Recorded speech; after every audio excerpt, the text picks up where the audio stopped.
தமிழக வாழ்வுரிமை கட்சிக்கு டிவிக்கு தான் புதிதாக விஜய் தொடங்கியிருக்கிற கட்சிக்கு வாங்கியிருக்கிற டிவிக்கேன்னு சொல்றாங்க. அதனால எந்த டிவிக்கையுடைய நிலைப்பாடை பற்றி அவர் கேட்கிறாருன்னு தெரிஞ்சா நம்ம சொல்லலாம், அவர் இல்லைன்றீங்க.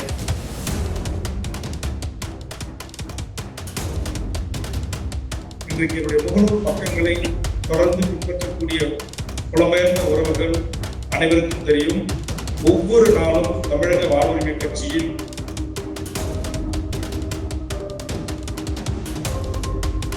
தமிழ்நாட்டில் அது ஆளுகின்ற கட்சியாக இருக்கலாம், ஆண்ட கட்சியாக இருக்கலாம், ஆள்வதற்கு வலுந்து இருக்கிற கட்சிகளாக இருக்கலாம், அவர்களோடு சேர்த்து நாங்களும் இந்த நாட்டை ஆளக்கூடிய 2031 தமிழக வாழ்வுரிமை கட்சி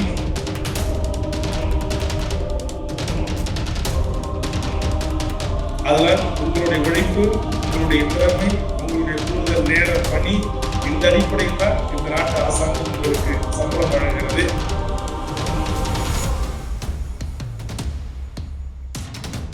இதை நாளைக்கே சென்று நரேந்திர மோடியிடம் சொல்லி அல்லது அமித்ஷாவிடம் சொல்லி உயர்த்தி தருகிறேன், உயர்த்தி வாங்கி தருகிறேன் என்று உண்மைக்கு மாறான வாக்குறுதியை நான் இந்த அவையில் தர விரும்பவில்லை.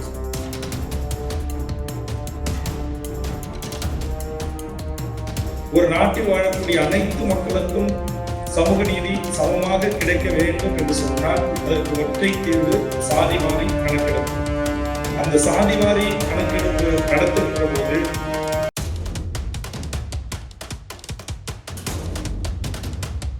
ஒரு பகுதியினர் எங்களை தாழ்த்தப்பட்டவர் என்கிற பட்டியலிருந்து எங்களை நீக்குங்கள், நாங்கள் ஒரு விவசாய வேளாண் குடி மரபிலும் அதுபோன்ற ஆட்சி குறைபாடுகள் செய்த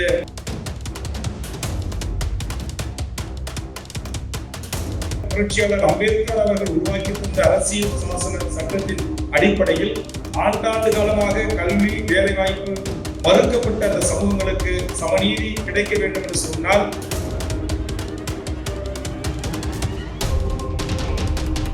உங்களுக்கு தெரியும், இப்போது கூட 10,000கணக்கான மக்கள் திரட்டி தமிழ்நாட்டில் மிகப்பெரிய ஒரு போராட்டத்தை தமிழக வாழ்வுரிமை கட்சி முன்னெடுத்தது. அதற்கான அடிப்படை காரணம்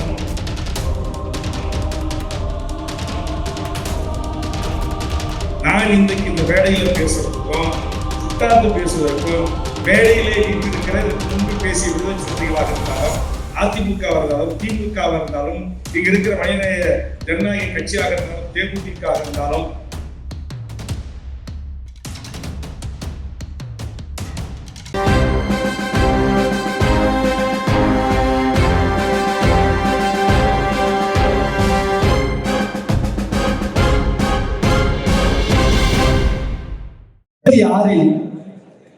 எந்த டிவிக்கே தெரியலனே, டிவிகேவின் நிலைப்பாடு பற்றி உங்கள் கருத்து? கேள்வி கேட்டவர் செந்தில் வேலன் எம்ஏ குமார். எந்திரிச்சிருக்கேன். வெளில இருக்கக்கூடிய உறவுகள் வந்துருங்க, வந்து அமர்ந்துருங்க.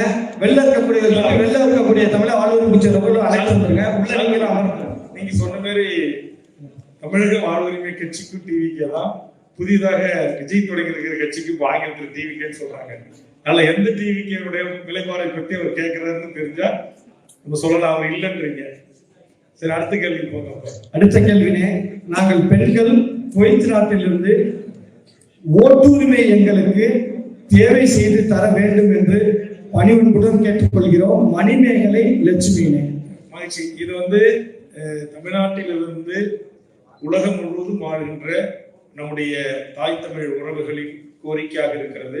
கண்டிப்பாக இந்திய தேர்தல் ஆணையம் இந்த கோரிக்கையை நிறைவேற்ற வேண்டும். அதற்கான ஒரு பணிகளை தமிழ்நாட்டில் இருக்கிற அரசியல் கட்சிகள், அமைப்புகள், இயக்கங்கள், ஜனநாயக சக்திகள் சேர்ந்து அதை நாம் முன்னெடுப்போம். அதற்கான முதல் பணியை தமிழக வாழ்வுரிமை கட்சி தொடரும் என்பதை தெரிவித்துக் கொள்கிறேன். அடுத்த கேள்வினே, அண்ணன் வேலுமுருகன் அவர்களுக்கு ரிஷிவந்தியத்தில் கட்டாயம் தாலுகாவாக ஆக்கி தர வேண்டும். நீங்கள் நடத்தும் போராட்டத்திற்கு எங்களுடைய வாழ்த்துக்கள். ரா சாந்தி, ரிஷிவந்தியம். மகிழ்ச்சி. இதை நண்பர் தமுக ஒரு நாள் இதை குவைத்தில் விமானத்தில் வந்தார்.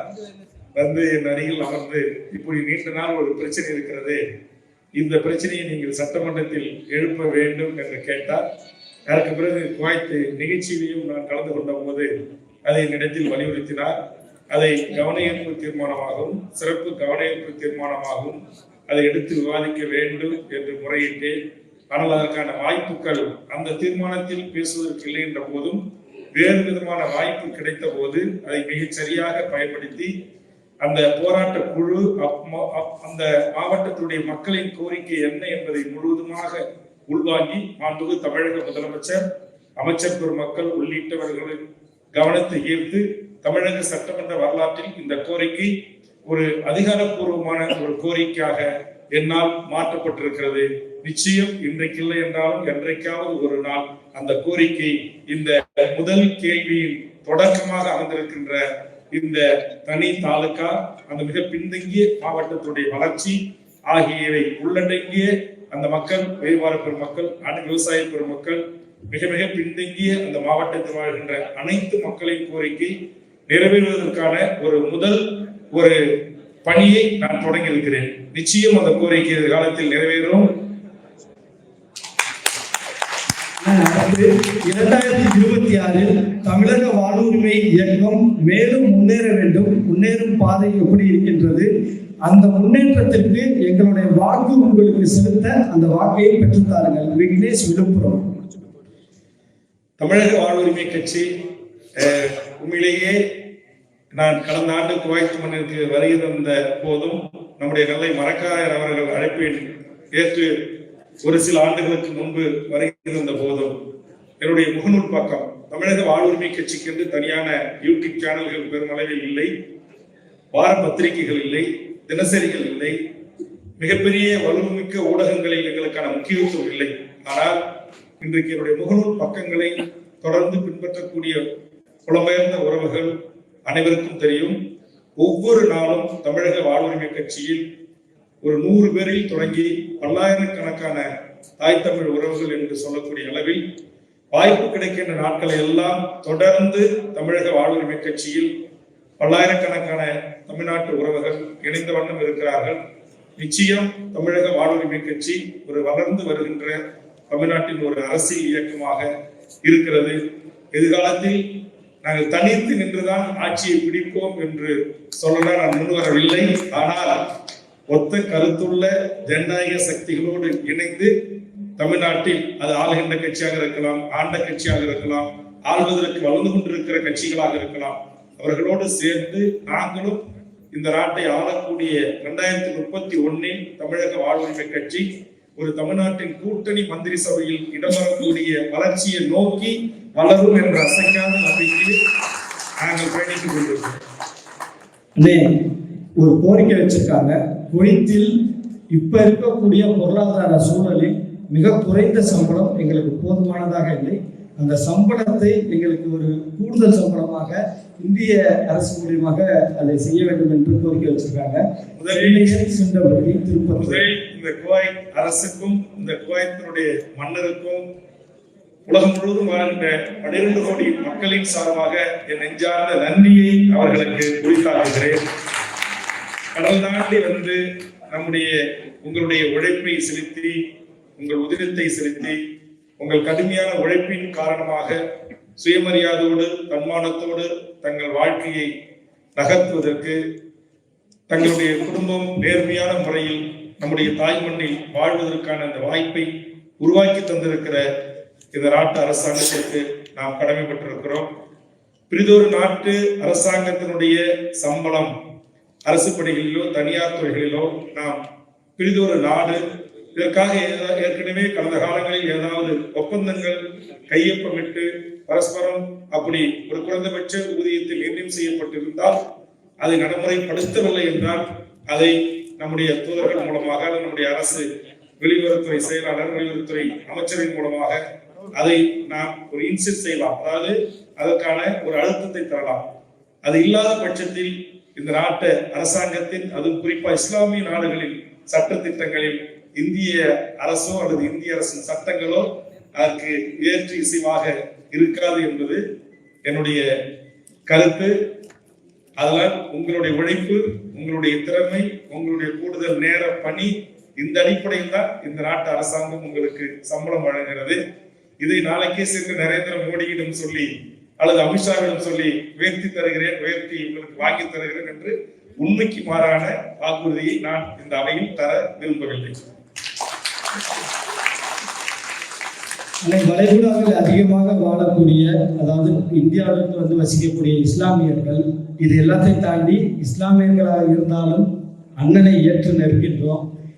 தாயகத்தில் 3.5% இடஒதுக்கீடு கொடுத்துள்ளார்கள். அந்த சதவீதத்தை உயர்த்தி தர நீங்களும் குரல் கொடுக்க வேண்டும் என்று சொல்லியிருக்கிறார்.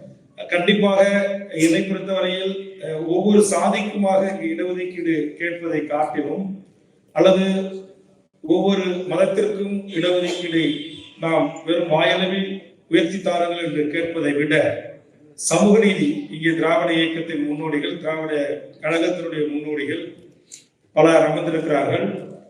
ஒரு நாட்டில் வாழக்கூடிய அனைத்து மக்களுக்கும் சமூக நீதி சமமாக கிடைக்க வேண்டும் என்று சொன்னால் அதற்கு ஒற்றை தீர்வு சாதிவாரி கணக்கெடுப்பு. அந்த சாதிவாரி கணக்கெடுப்பு நடத்துகின்ற போது அந்த மதம் சார்ந்த கணக்கெடுப்பும் எடுப்பதற்கான வாய்ப்புகள் இருக்கிறது. அதுபோன்று இப்ப கூடுதலாக மொழிவழி தேசிய இனங்களை அடையாளம் காண்பதற்கும் உரிய காலத்தை அதில் உருவாக்கி ஒரு சரியான புள்ளி விவரங்கள் நம்மை ஆளுகின்ற அரசிடம் இருக்கின்ற போதுதான் இங்கே வாழ்கின்ற இஸ்லாமியர்கள் எண்ணிக்கை 3.5% அல்லது அவர்கள் 5% அல்லது 7%, கிறிஸ்துவ மக்கள் அது போன்று அவர்களுடைய எண்ணிக்கை இங்கு எத்தனை சதவீதம், இங்கு SC ST என்று சொல்லக்கூடிய இந்த மண்ணின் மக்கள் எத்தனை சதவீதம், அதுபோன்று இதர பிற்படுத்தப்பட்டோர் என்று சொல்லக்கூடிய இந்திய அளவில் பார்க்கிற OBC, தமிழக அளவில் இருக்கிற MBC போன்ற அந்தந்த சமூகங்களின் எண்ணிக்கைகளை முறையாக கணக்கெடுத்து அந்த கணக்கெடுப்பின் அடிப்படையில் எந்த மக்கள் எவ்வளவு இருக்கிறார்களோ அவர்களின் எண்ணிக்கைக்கு ஏற்றவாறு இங்கு கல்வி, வேலைவாய்ப்பு, பொருளாதாரம் உள்ளிட்டவையும் அரசுடைய ஏனைய திட்டங்களும் சலுகைகளும் சென்றடைய வேண்டும். இங்கு குறைவான எண்ணிக்கையில் இருக்கின்ற ஒரு குறிப்பிட்ட ஒரு சமூகத்துறை சென்னை உயர்நீதிமன்றத்தில் 45 நீதிபதிகளில் 40 பேராக இருப்பதும், அல்லது உச்ச நீதிமன்றத்தில் இருக்கிற 70க்கும் மேற்பட்ட நீதிகளில் 65க்கும் மேற்பட்டவர்கள் ஒரு குறிப்பிட்ட சமூகத்தை சார்ந்தவர்களாக இருப்பதும், இந்திய அளவில் சுமார் 170க்கும் மேற்பட்ட நாடுகளின் தூதர்கள் ஒரே சமூகத்தை சார்ந்தவர்களாக இருப்பதும் ஜனநாயகம் அல்ல, சமூக நீதி அல்ல, சமநீதி அல்ல. அதனால் இந்திய முழுக்க இதர சமூகங்களையும் சாதிகளையும் கணக்கில் எடுத்து அவர்களின் எண்ணிக்கைக்கு ஏற்றவாறு எல்லா பதவிகளும் அவரவர்களுக்கு சாதி தடையில்லாமல், மதம் தடையில்லாமல் சென்று அடைவதற்கான வாய்ப்பை உருவாக்க வேண்டும் என்று சொன்னால், இது உள்ளடங்கிய ஒரு சமூக நீதிக்கான சாதிவாரி கணக்கெடுப்பும், மத ரீதியான கணக்கெடுப்பும், மொழிவழி தேசிய இனங்களின் கணக்கெடுப்பும் இது முற்றுமுழுமாக இந்திய நாட்டில் நடந்தேறினால்தான் இதற்கான சரியான பலனை சரியானவர்கள் சமமாக பங்கு பெறுவதற்கும் பங்கெடுத்துக் கொள்வதற்கும் சம வாய்ப்பு கிடைக்கும். அதை தற்போது இந்தியாவை ஆண்டு கொண்டிருக்கிற சனாதனம் பேசுகின்ற இந்திய நாட்டின் ஆட்சி அதிகாரத்தின் தலைமையில் இருக்கிற நரேந்திர மோடி அரசு அறிவித்திருக்கிறது. அதை செய்யுமா என்கிற கேள்வி தொக்கி நிற்கிறது.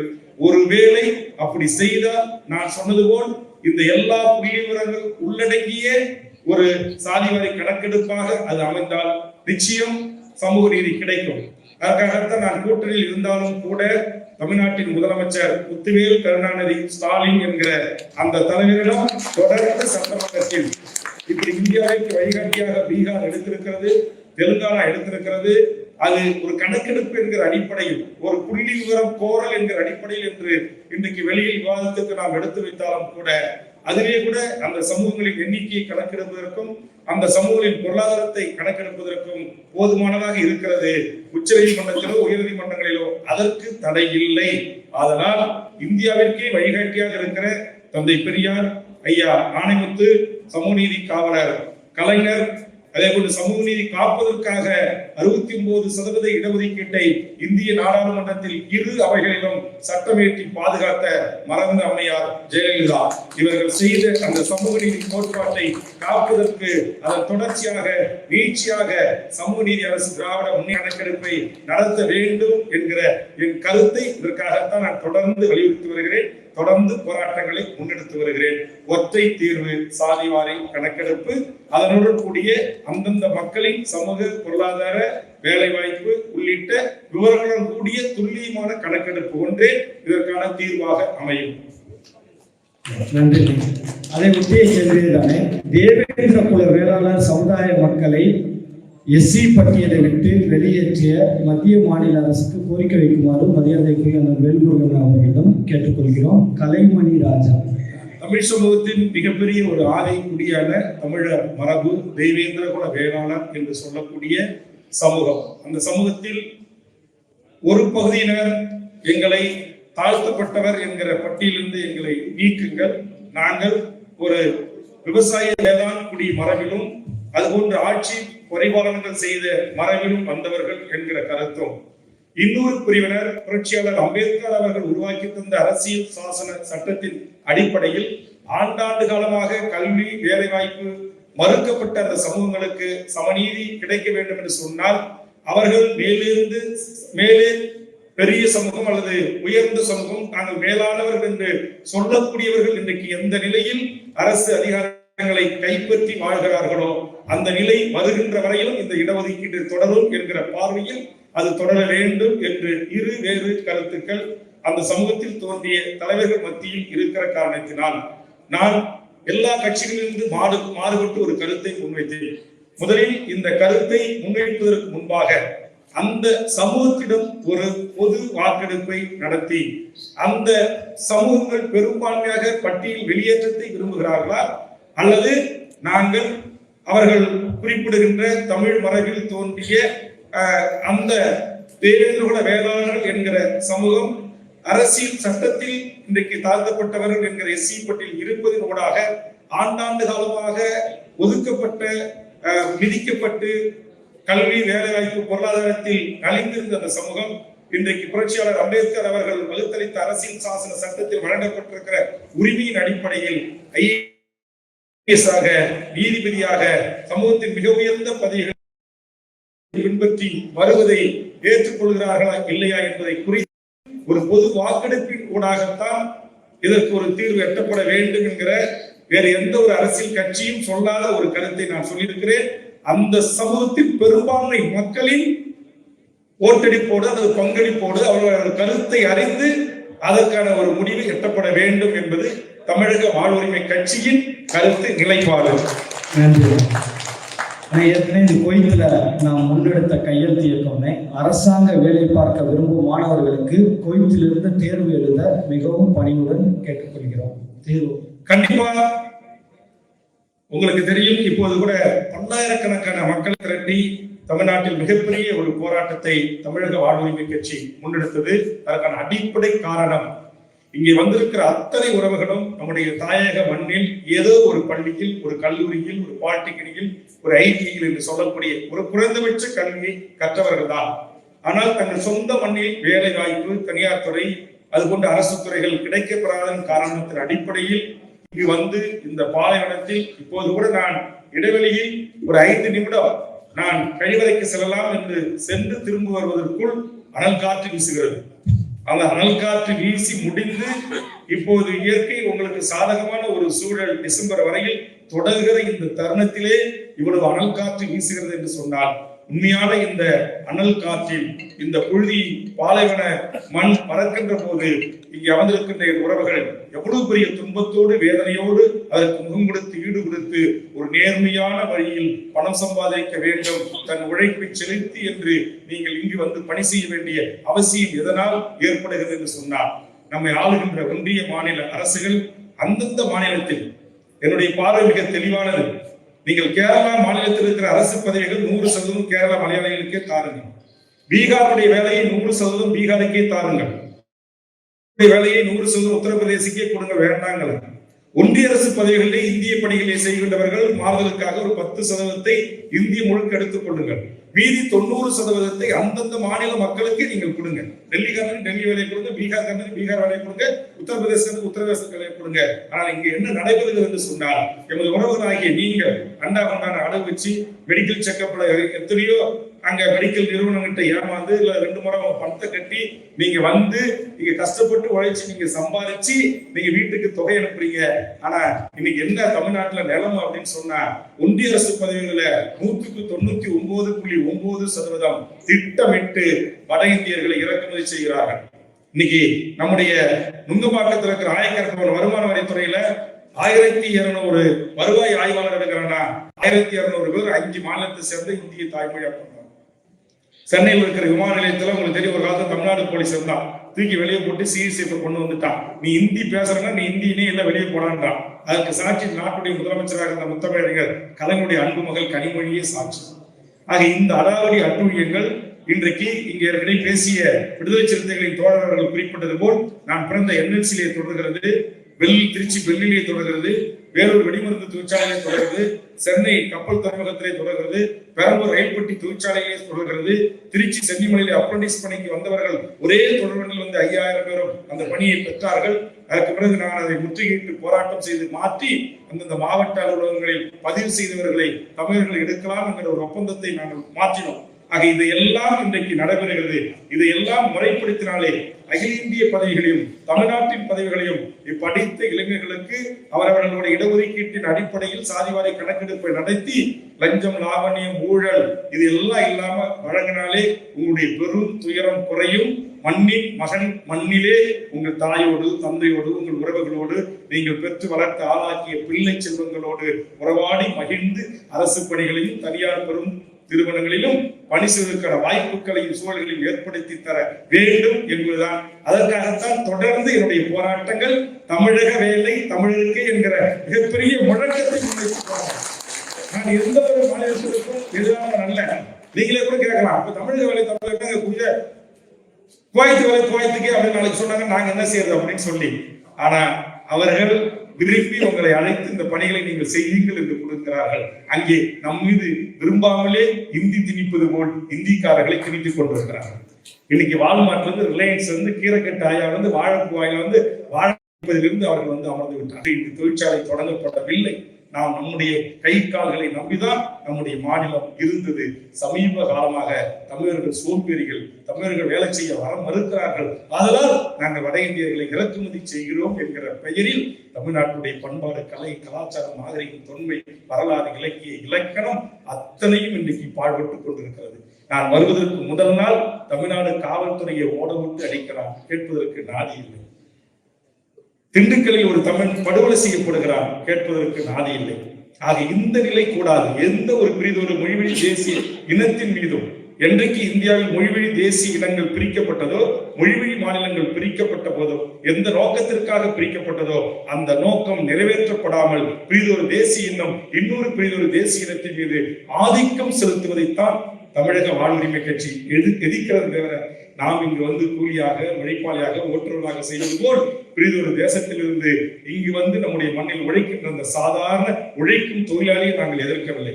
என்எல்சியில் கூட சாதாரண ஷெட்டு போட்டு கழிவறை இல்லாம, இஎஸ் இல்லாம, பிஎஃப் இல்லாம அடிமைய அந்த ஒப்பந்தத்தை நடத்துகிற முதலாளி சம்பாதிக்கிறான். ஆனால் அவனுக்கான அடிப்படை உரிமை சுரண்டப்படுகிறது என்பதில் இருந்தும் நாங்கள் அவர்களை பாதுகாக்கிறோம். ஆக அந்த வகையில் ஆதிக்கத்தை எதிர்க்கிறோம். வடவர்களுடைய வணிகம், தங்க வணிகம் நம்மகிட்ட இல்ல, இரும்பு வணிகம் நம்மகிட்ட இல்ல, எலக்ட்ரிக்கல் நம்மகிட்ட இல்ல, ஜவுளி நம்மகிட்ட இல்ல, ஈரோடு மஞ்சள் வணிகம் நம்மகிட்ட இல்ல, சீட்டி நாயுடு பரம்பரை கிட்ட இருந்த ஒட்டுமொத்த நிறுவனங்களுடைய முதலாளித்துவம் நம்மகிட்ட இன்னைக்கு இல்ல, என் ஊர்ல இந்த முந்திரி ஏற்றுமதி இறக்குமதி என்கிட்ட இல்ல, வைர வணிகம் நம்மகிட்ட இல்ல. இது எல்லாம் யாருக்கு இருந்துச்சு? நம்மூர் செட்டியாரு, நம்மூர் நாயுடு, நம்மூர் பொங்கல கவுண்டர் என்று அந்தந்த சமூகத்தை சார்ந்தவர்கள், நம்மூர் ஆச்சாரி செஞ்ச வெள்ளி கொலுசு சேலத்தில் முழுவதுமாக அவர்கள் கைகளுக்கு போய்விட்டது.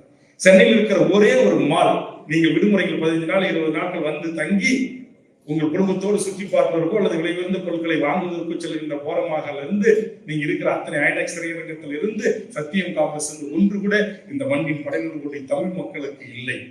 தாய்மொழி தமிழாக கொண்ட அல்லது தமிழ்நாட்டை தாயகமாக கொண்டு வாழ்கிற மொழிவழி சிறுபான்மை மக்களாக இருக்கிற எந்த தமிழ் சமூகத்தின் கைகளிலும் இந்த வணிகம் இல்லை.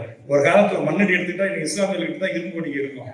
இன்னைக்கு அவன் வந்து அங்க டோல்கேட் போட்டான், இது மார்வடி கோட்டை, உள்ள வரணும் எங்களை கேட்டு வாங்கன்றான். ஆக ஆதிக்கத்தை எதிர்க்கிறோம். அதே நேரத்தில் இந்த மக்களுக்கான வாழ்வுரிமை பாதுகாக்கப்பட வேண்டும். இன்னைக்கு ஹோலி பண்டிகை எப்படி வந்திருக்கு?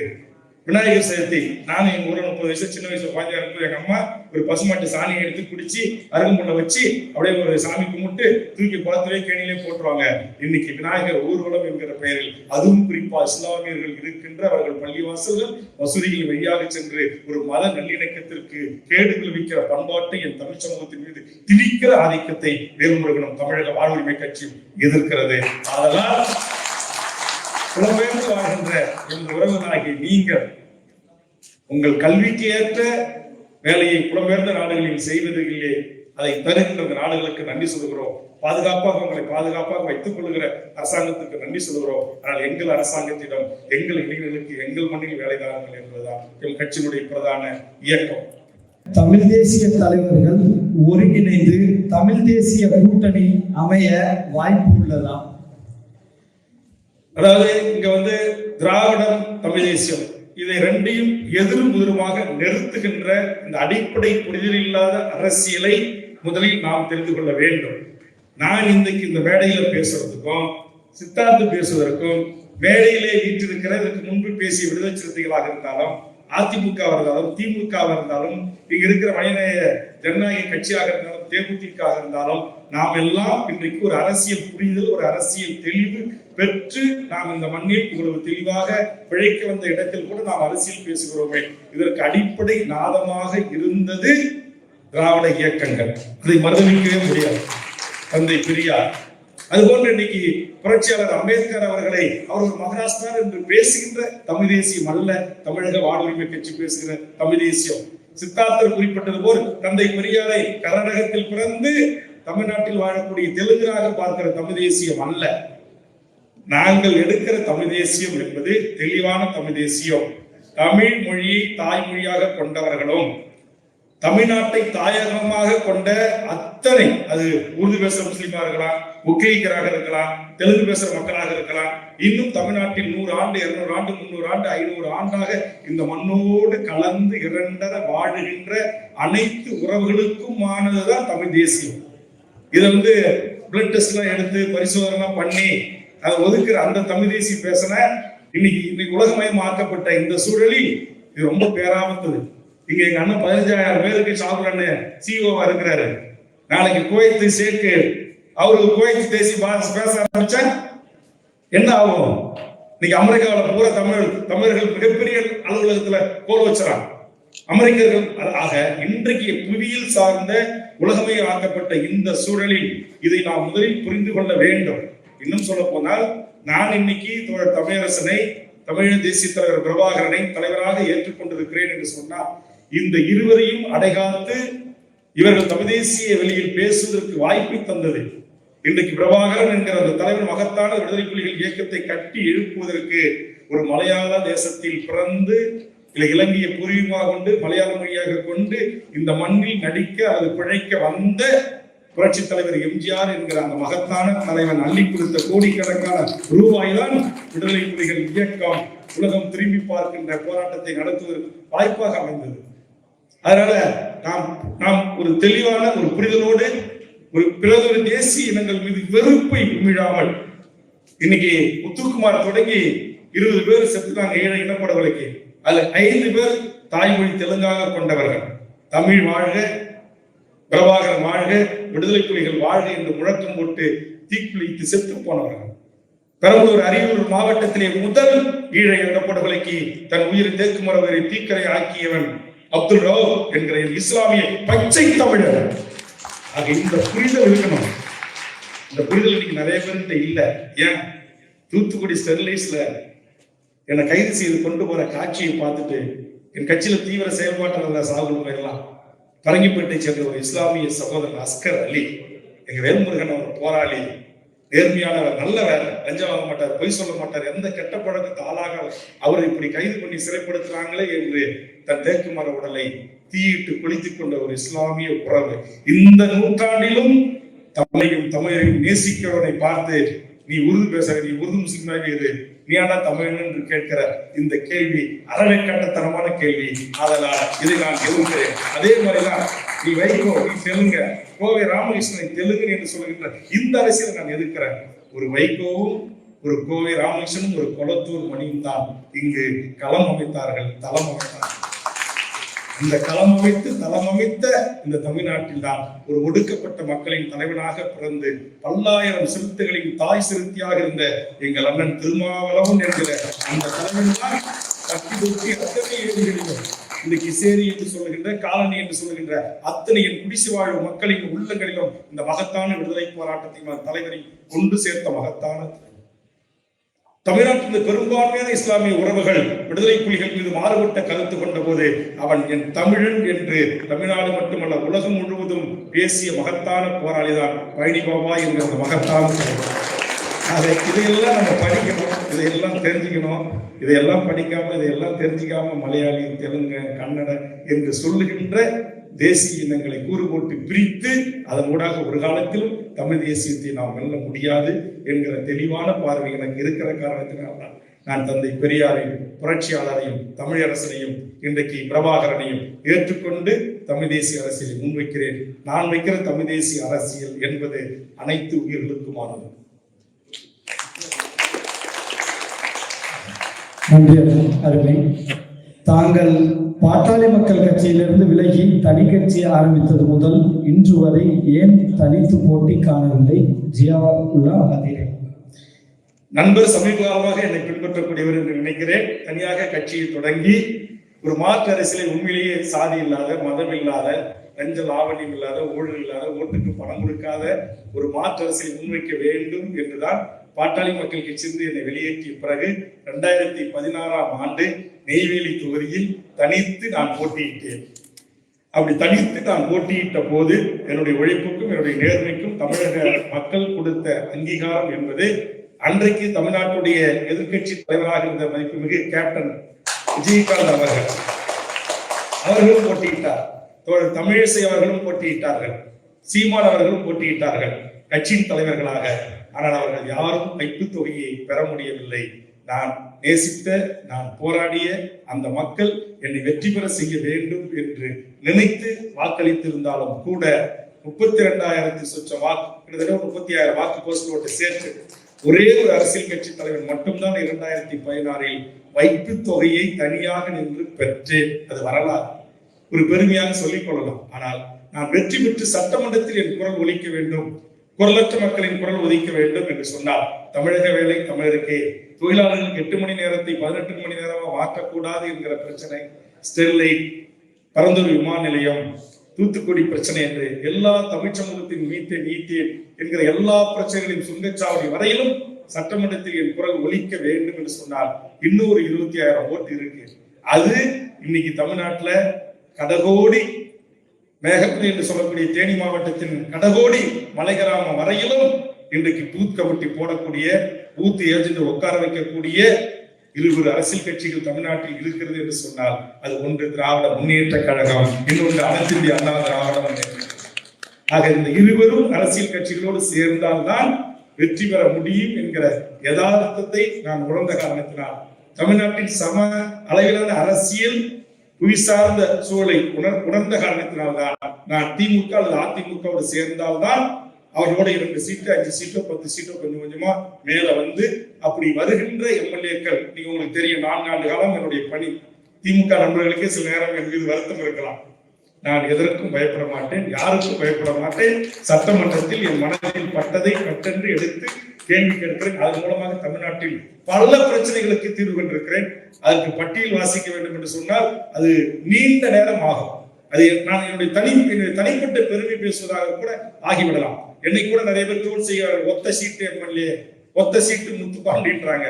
இந்த ஒத்த சீட்டு தான் முத்தமிழரின் தலைவர் கலைஞரிடத்தில் போராடி அன்றைக்கு பாட்டாளி மக்கள் கட்சி மத்திய சுகாதாரத்துறை அமைச்சராக இருக்கின்ற போது மாவட்டத்திற்கு ஒரு மருத்துவக் கல்லூரி என்கிற ஒரு கான்செப்டை தமிழக சட்டமன்றத்தில் விதைத்து இன்னைக்கு தெற்காசியாவிலேயே 36 மெடிக்கல் காலேஜ் இருப்பதற்கு பிள்ளையார் சொல்லி இட்டவன் வேல்முருகனாகி அணியே. அது முன்னெடுத்து மருத்துவக் கல்லூரிக்கு பிறகு 2 திராவிட கட்சிகளுமே சில பேர் திட்டிட்டு இருக்கிறான். கலைஞர் கொண்டு வந்தார், உடனே நான் மட்டும் சும்மாவா, நானும் பச்சை தமிழ் தான், என்னாலும் முடியும் என்று அண்ணன் எடப்பாடி அவர்கள் 11 மெடிக்கல் காலேஜை கொண்டு வந்தாங்க. ஆனா இங்க என்ன செய்யறாங்க, சில பேரு திராவிட கட்சியாலே அழிஞ்சு போச்சு நாடு, திராவிட சுடுகாடுன்றான். இதெல்லாம் தப்பு. அடுத்தது அண்ணா யூனிவர்சிட்டி, கிண்டியில இருந்துச்சு, திருச்சியில இருந்துச்சு, சிவகங்கையில் அழகப்பா யூனிவர்சிட்டி இருந்துச்சு, ஒரு சில யூனிவர்சிட்டிகள் இருந்துச்சு. அதை மாவட்டத்திற்கு ஒரு யூனிவர்சிட்டியாக கொண்டு வந்து ஏழை எளிய மாணவர் செல்வங்களுக்கு பொறியியலை அரசே தர வேண்டும் என்ற எனது கோரிக்கை தான். அப்படி நான் வைத்ததை கொள்கை ரீதியாக கலைஞர் ஏற்றுக்கொண்டு பண்ருட்டி பணிக்கும் இலக்கத்தில் 100 கோடி ரூபாயில் நான் கொண்டு வந்த அந்த அண்ணா பல்கலைக்கழகம் தான் இன்றைக்கு தமிழ்நாடு முழுக்க விரிந்து இருக்கிறது. அதற்கும் அடிகோடி வேண்டாம். சரி, 2 தலைவர்கிட்ட 2 சாதிச்ச, 3வது முத்துவேல் கருணாநிதி ஸ்டாலின் அவரிடத்திலே இந்த எம்எல்ஏ ஒத்த சீட்டு உள்ள போய் உட்காந்துதான் சொன்னேன். உங்க அப்பா கிட்ட கல்லூரி கேட்டம் கொடுத்தாரு, மெடிக்கல் காலேஜ் கொள்கை ரீதியா அறிவிச்சாரு. அப்புறம் உங்க அப்பா கிட்ட இன்ஜினியரிங் கல்லூரி கேட்ட அறிவிச்சாரு, பண்ருட்டில முதல் காலேஜ் வந்து தொடங்கி வச்சாரு. நீங்க தொகுதிக்கு ஒரு கலை அறிவியல் கல்லூரியை அரசே அறிவித்து என் ஏழை மாணவர் செல்வங்களுக்கு இலவச கல்வியை அரசு தர வேண்டும் என்று சொன்னேன். அதை ஏற்றுக்கொண்டு பண்ருட்டியில் அரசு விழாவில் அறிவித்தார். இன்னைக்கு 234 தொகுதியிலும் அரசு கலை அறிவியல் கல்லூரிகளை ஒத்தவங்களே தான் கொண்டு வருது. ஆக காரியம் பெருசா வீரியம் பெருசா என்று சொன்னால், பெரிய கட்சிகள் வாக்குகள் இருக்கிற கட்சியோடு சேர்ந்து சில இடங்களை பெற்று அதனூடாக மக்களுக்கு குரலற்ற மக்களுக்கு குரலாக ஒழிப்பதும் அதனூடாக மக்களுக்கு சில பணிகளை செய்வதும் தான் அறிவார்ந்த அரசியல். அதைத்தான் தந்தை பெரியாரும் பேரறிஞர் அண்ணாவும் தலைவர் கலைஞரும் தோழர் தமிழரசனும் ஐயா புலவர் கலி பெருமாளும் எங்களுக்கு பயிற்று வைத்த அரசியல். நன்றி. நன்றி. ஒருத்தர் தெரியாம கேட்டிருக்காங்க, உங்கள் கட்சி தஞ்சை மாவட்டம் பட்டுக்கோட்டை அதிரை பகுதிகளில் உள்ளதா? அதிராம்பட்டினம் இருக்குது. அதிராம்பட்டினத்தில் பஷீர் என்கின்ற ஒருவர் மாவட்ட செயலாக இருக்கிறார். கட்சி வளர்ந்து வருகிறது. இப்போது கூட 16ஆம் தேதி நாங்கள் பல்வேறு பகுதிகள், புதுக்கோட்டை மாவட்டத்தை உள்ளடக்கிய பல்வேறு பகுதியிலிருந்து மீனவர் உறவுகளை அணிதிரட்டி படகுகளின் மூலமாக கட்சித்தீவு ஏன் மீட்கப்பட வேண்டும் என்பதற்காகவும், அனுராகா என்கிற இலங்கை ஜனாதிபதி கச்சத்தீவிலே வந்து இறங்கி ஆணவத்தோடு இந்திய மக்களை, இந்திய அரசை மிக உரிமையில் பேசியதற்கு வருத்தம் தெரிவிக்க வேண்டும் என்கிற கருத்தின் அடிப்படையிலும் மீனவர்களுக்கு தரப்படுகின்ற தொடர் தொல்லைகளுக்கு ஒரு முடிவு எட்டப்பட வேண்டும். மோடி 55 மார்பு கொண்ட நரேந்திர மோடி ஆட்சிக்கு வந்தால் தனியாக ஒரு மீன்வளத்துறை அமைச்சரை நாங்கள் நியமிப்போம். ஒரே ஒரு மீனவனை கூட கைது செய்ய அனுமதிக்க மாட்டோம்.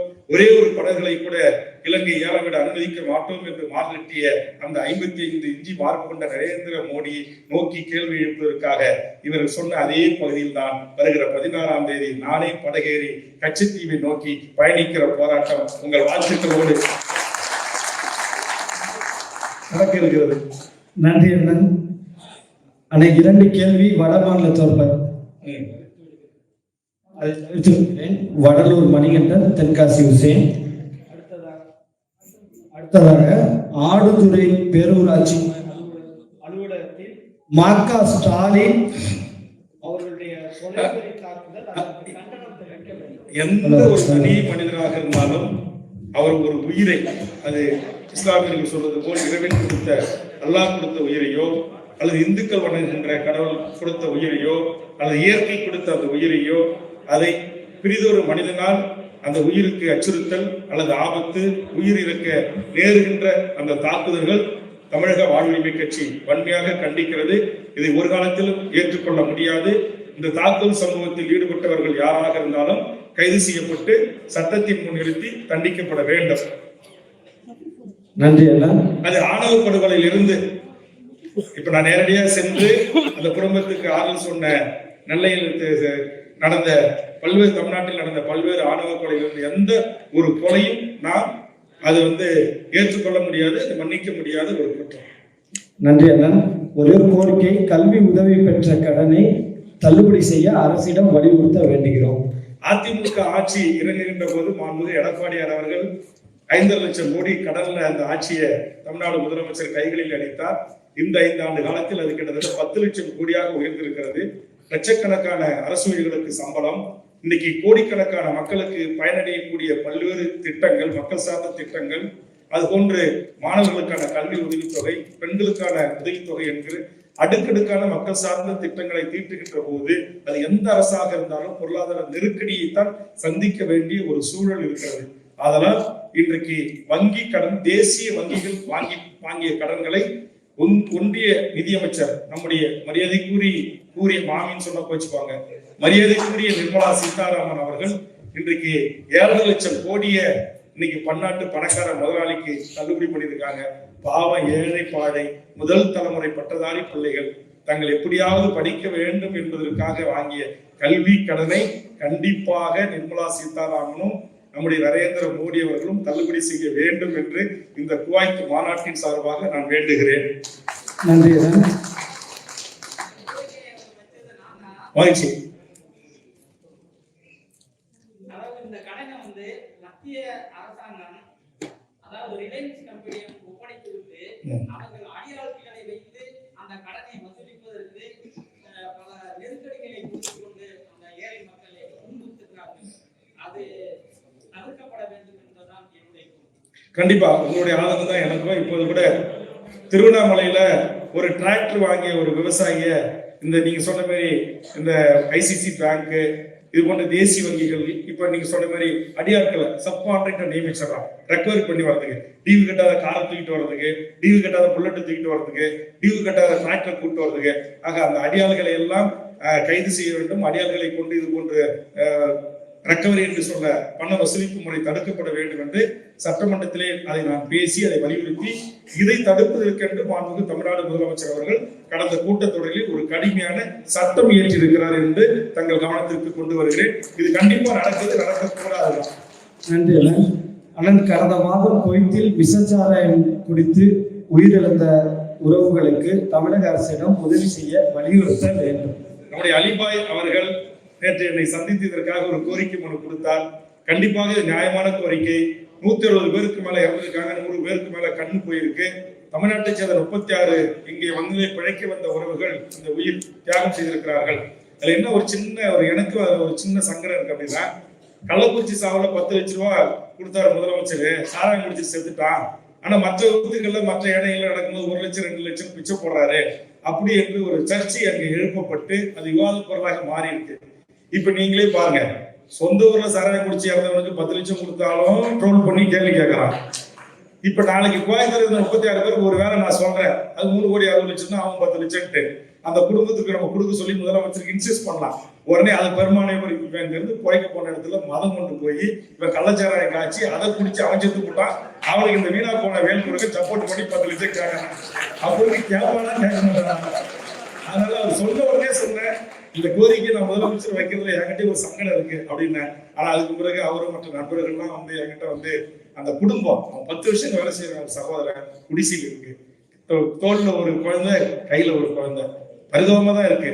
நிச்சயம் மனிதநேய அடிப்படையில் ஒரு ஒன் டைம் பேமெண்டாக இனி இதுக்கு ஒரு காலகட்டத்தில் இது போன்ற சமூகங்கள் இருந்தால் நாங்கள் தரமாட்டோம் அப்படின்னு சொல்லலாம். அப்படி இல்லை என்று சொன்னால் இந்த நாடு கடந்த நாடுகளில் வாழ்கின்ற மக்களுக்கு உருவாக்கப்பட்டிருக்கிற தொழிலாளர் நல வாரியம், இந்த தொழிலாளர் துறை அமைச்சர் என் அன்புக்குரிய நண்பர், எனக்கும் சேர்த்து நாளை திமுகவின் சின்னத்தில் இருக்கிற காரணத்தினால் எனக்கும் சேர்த்து மாவட்ட செயலாளர் தொழிலாளர் துறை அமைச்சர் மாண்புமிகு கணேசன் அவர்கள் தான். கண்டிப்பாக அவர் எனக்கு மிக மிக நெருக்கமானவர். நான் அழைத்தாலே எங்கே வேணுமாலும் வந்து சந்தித்து இந்த பிரச்சனையை காதுகளுக்கு கேட்பார். அது போன்ற அன்புக்குரிய நண்பர் நம்முடைய ராசர் அவர்கள் தான் இந்த துறைக்கான அமைச்சர். இப்போது கூட நீங்கள் சொன்னீர்கள், எங்களிடத்தில் 7 பேர்கள் மாட்டிக்கொண்டார்கள், காப்பாற்றுங்கள் என்று. உடனடியாக அவரிடத்தில் பேசினேன், துறையின் IAS அதிகாரிகளிடத்தில் பேசினேன். இருவரும் எனக்கு பரிமாறப்பட்ட செய்திகளை உடனுக்குடன் சாகுல் அவர்களுக்கு அனுப்பினேன். அதற்கு பிறகு இங்கிருந்த குவைத் நண்பர்கள் மூலமாக, ஷேக் அவர்கள் மூலமாக இன்றைக்கு பாதுகாப்பாக 5 பேர் தாயகம் திரும்பி இருக்கிறார்கள். மற்றவர்கள் திரும்புவதற்கு நடவடிக்கை இங்க இருக்கிற அனைத்து உறவுகள் முயற்சியோடு நீங்கள் எடுத்துக்கொண்டிருக்கிறீர்கள் என்று நான் அறிகிறேன். ஆக அந்த அடிப்படையில் நிச்சயமாக அரசின் கவனத்திற்கு இதை நான் எடுத்து சொல்ல விரும்புகிறேன். ஆனா முதலமைச்சர் நல்லது செஞ்சாலும் ட்ரோல் பண்றான், நல்ல கேள்வியை கேட்டாலும் என்னையும் ட்ரோல் பண்றான். அதனால இப்படிப்பட்ட தமிழ் மக்கள் இன்னைக்கு இந்த சமூக ஊடகம் வந்தாலும் வந்துச்சு, இந்த பேஸ்புக், ட்விட்டர், இந்த இப்படி பல இருக்கு. அதனால இது என்ன சொல்லுவாங்க, கொஞ்சம் முள்ளு மேல நடக்கிற மாதிரி தான், இல்லைன்னா நெருப்பு மேல நடக்கிற மாதிரி. இது ஒரு சென்சிட்டிவான இஷ்யூ. நிச்சயம் இதில் ஒரு நல்ல தீர்வை எட்டுவதற்கு, இந்த குடும்பத்திற்கு ஏதாவது உதவி செய்வதற்கு நம்மால் ஆன்ற முயற்சியை மேற்கொள்வேன் என்பதை, என்னாலான முயற்சி, தமிழக வாழ்வுரிமை கட்சியினால முயற்சியை மேற்கொள்வேன் என்பதை தெரிவித்துக் கொள்கிறேன். ரொம்ப நன்றி அண்ணன். இறுதி கேள்வி, தமிழ்நாட்டில் தொடர்ந்து நடிகர்கள் அரசியல் கட்சி தொடங்குவதையும் அவர்கள் பின்னால் தமிழக இளைஞர்கள் செல்வதை பற்றியும் அண்ணனின் கருத்து. வடிவேல் பாஸ்கரன், திருச்சி. அதாவது இதுக்கு உண்மையிலேயே ஒரு விரிவான ஒரு பதில் சொல்லணும். ஆனா நேரத்தின் அருமைகளை நான் சுருக்கமா சொல்லி முடிச்சுக்கிறேன். நான் எந்த நடிகர் அரசியலுக்கு வருவதை நான் எதிர்க்கல. நான் ஒரே ஒரு நடிகரை மட்டும்தான் நீங்க அரசியலுக்கு வருவதை கொஞ்சம் மறுபரிசீலனை செய்யணும் அப்படின்னு திரு ரஜினிகாந்த் கிட்ட வேண்டுகோள் வைத்தேன். அவர் தனிப்பட்ட முறையில் எனக்கு தொலைபேசியில் தொடர்பு கொண்டு பேசினார். அப்புறம் எனக்கு ஒரு கடிதமும் எழுதினார். நான் ஒரு மக்களை மகிழ்வித்து மகிழும் கலைஞர், நான் கலைஞராகவே இருக்க ஆசைப்படுகிறேன் வேல்முருகன் சகோதரர் அப்படின்னா. ரொம்ப நன்றி சூப்பர் ஸ்டார் அப்படின்னு சொன்னேன். ஏன் அப்படின்னா இங்க வந்து இங்க 7 கோடி மக்களுக்கு அதற்கான திறமை, அதற்கான அறிவு, அதற்கான உழைப்பு இல்லாத மாதிரி ஒரு திரையிலிருந்து வருகின்றவர்களே அல்லது புரிதொரு மாநிலங்களிலிருந்து வந்து இந்த மண்ணில் ஒரு குறுகிய காலத்தில், சில பேர் தான் இங்க 300 ஆண்டு 400 ஆண்டு 500 ஆண்டு ஆள்றாங்க. ஆனா அப்படி இல்லாம குறுகிய காலத்தில் இங்கு வந்தவர்கள் எல்லாருக்கும் இந்த ஆசை வரக்கூடாது என்பதற்காக எழுத்தார். ஆனா திரு விஜயகாந்த் அவர்கள் வந்ததையோ, திரு சிவாஜி கணேசன் அவர்கள் வந்ததையோ, திரு பாக்கியராஜ் அவர்கள் வந்ததையோ, சரத்குமார் அவர்கள் வந்ததையோ, டி ராஜேந்திர அவர்கள் வந்ததையோ, தற்போது வந்திருக்கிற விஜய் வந்ததையோ நாம் எதிர்க்கவில்லை.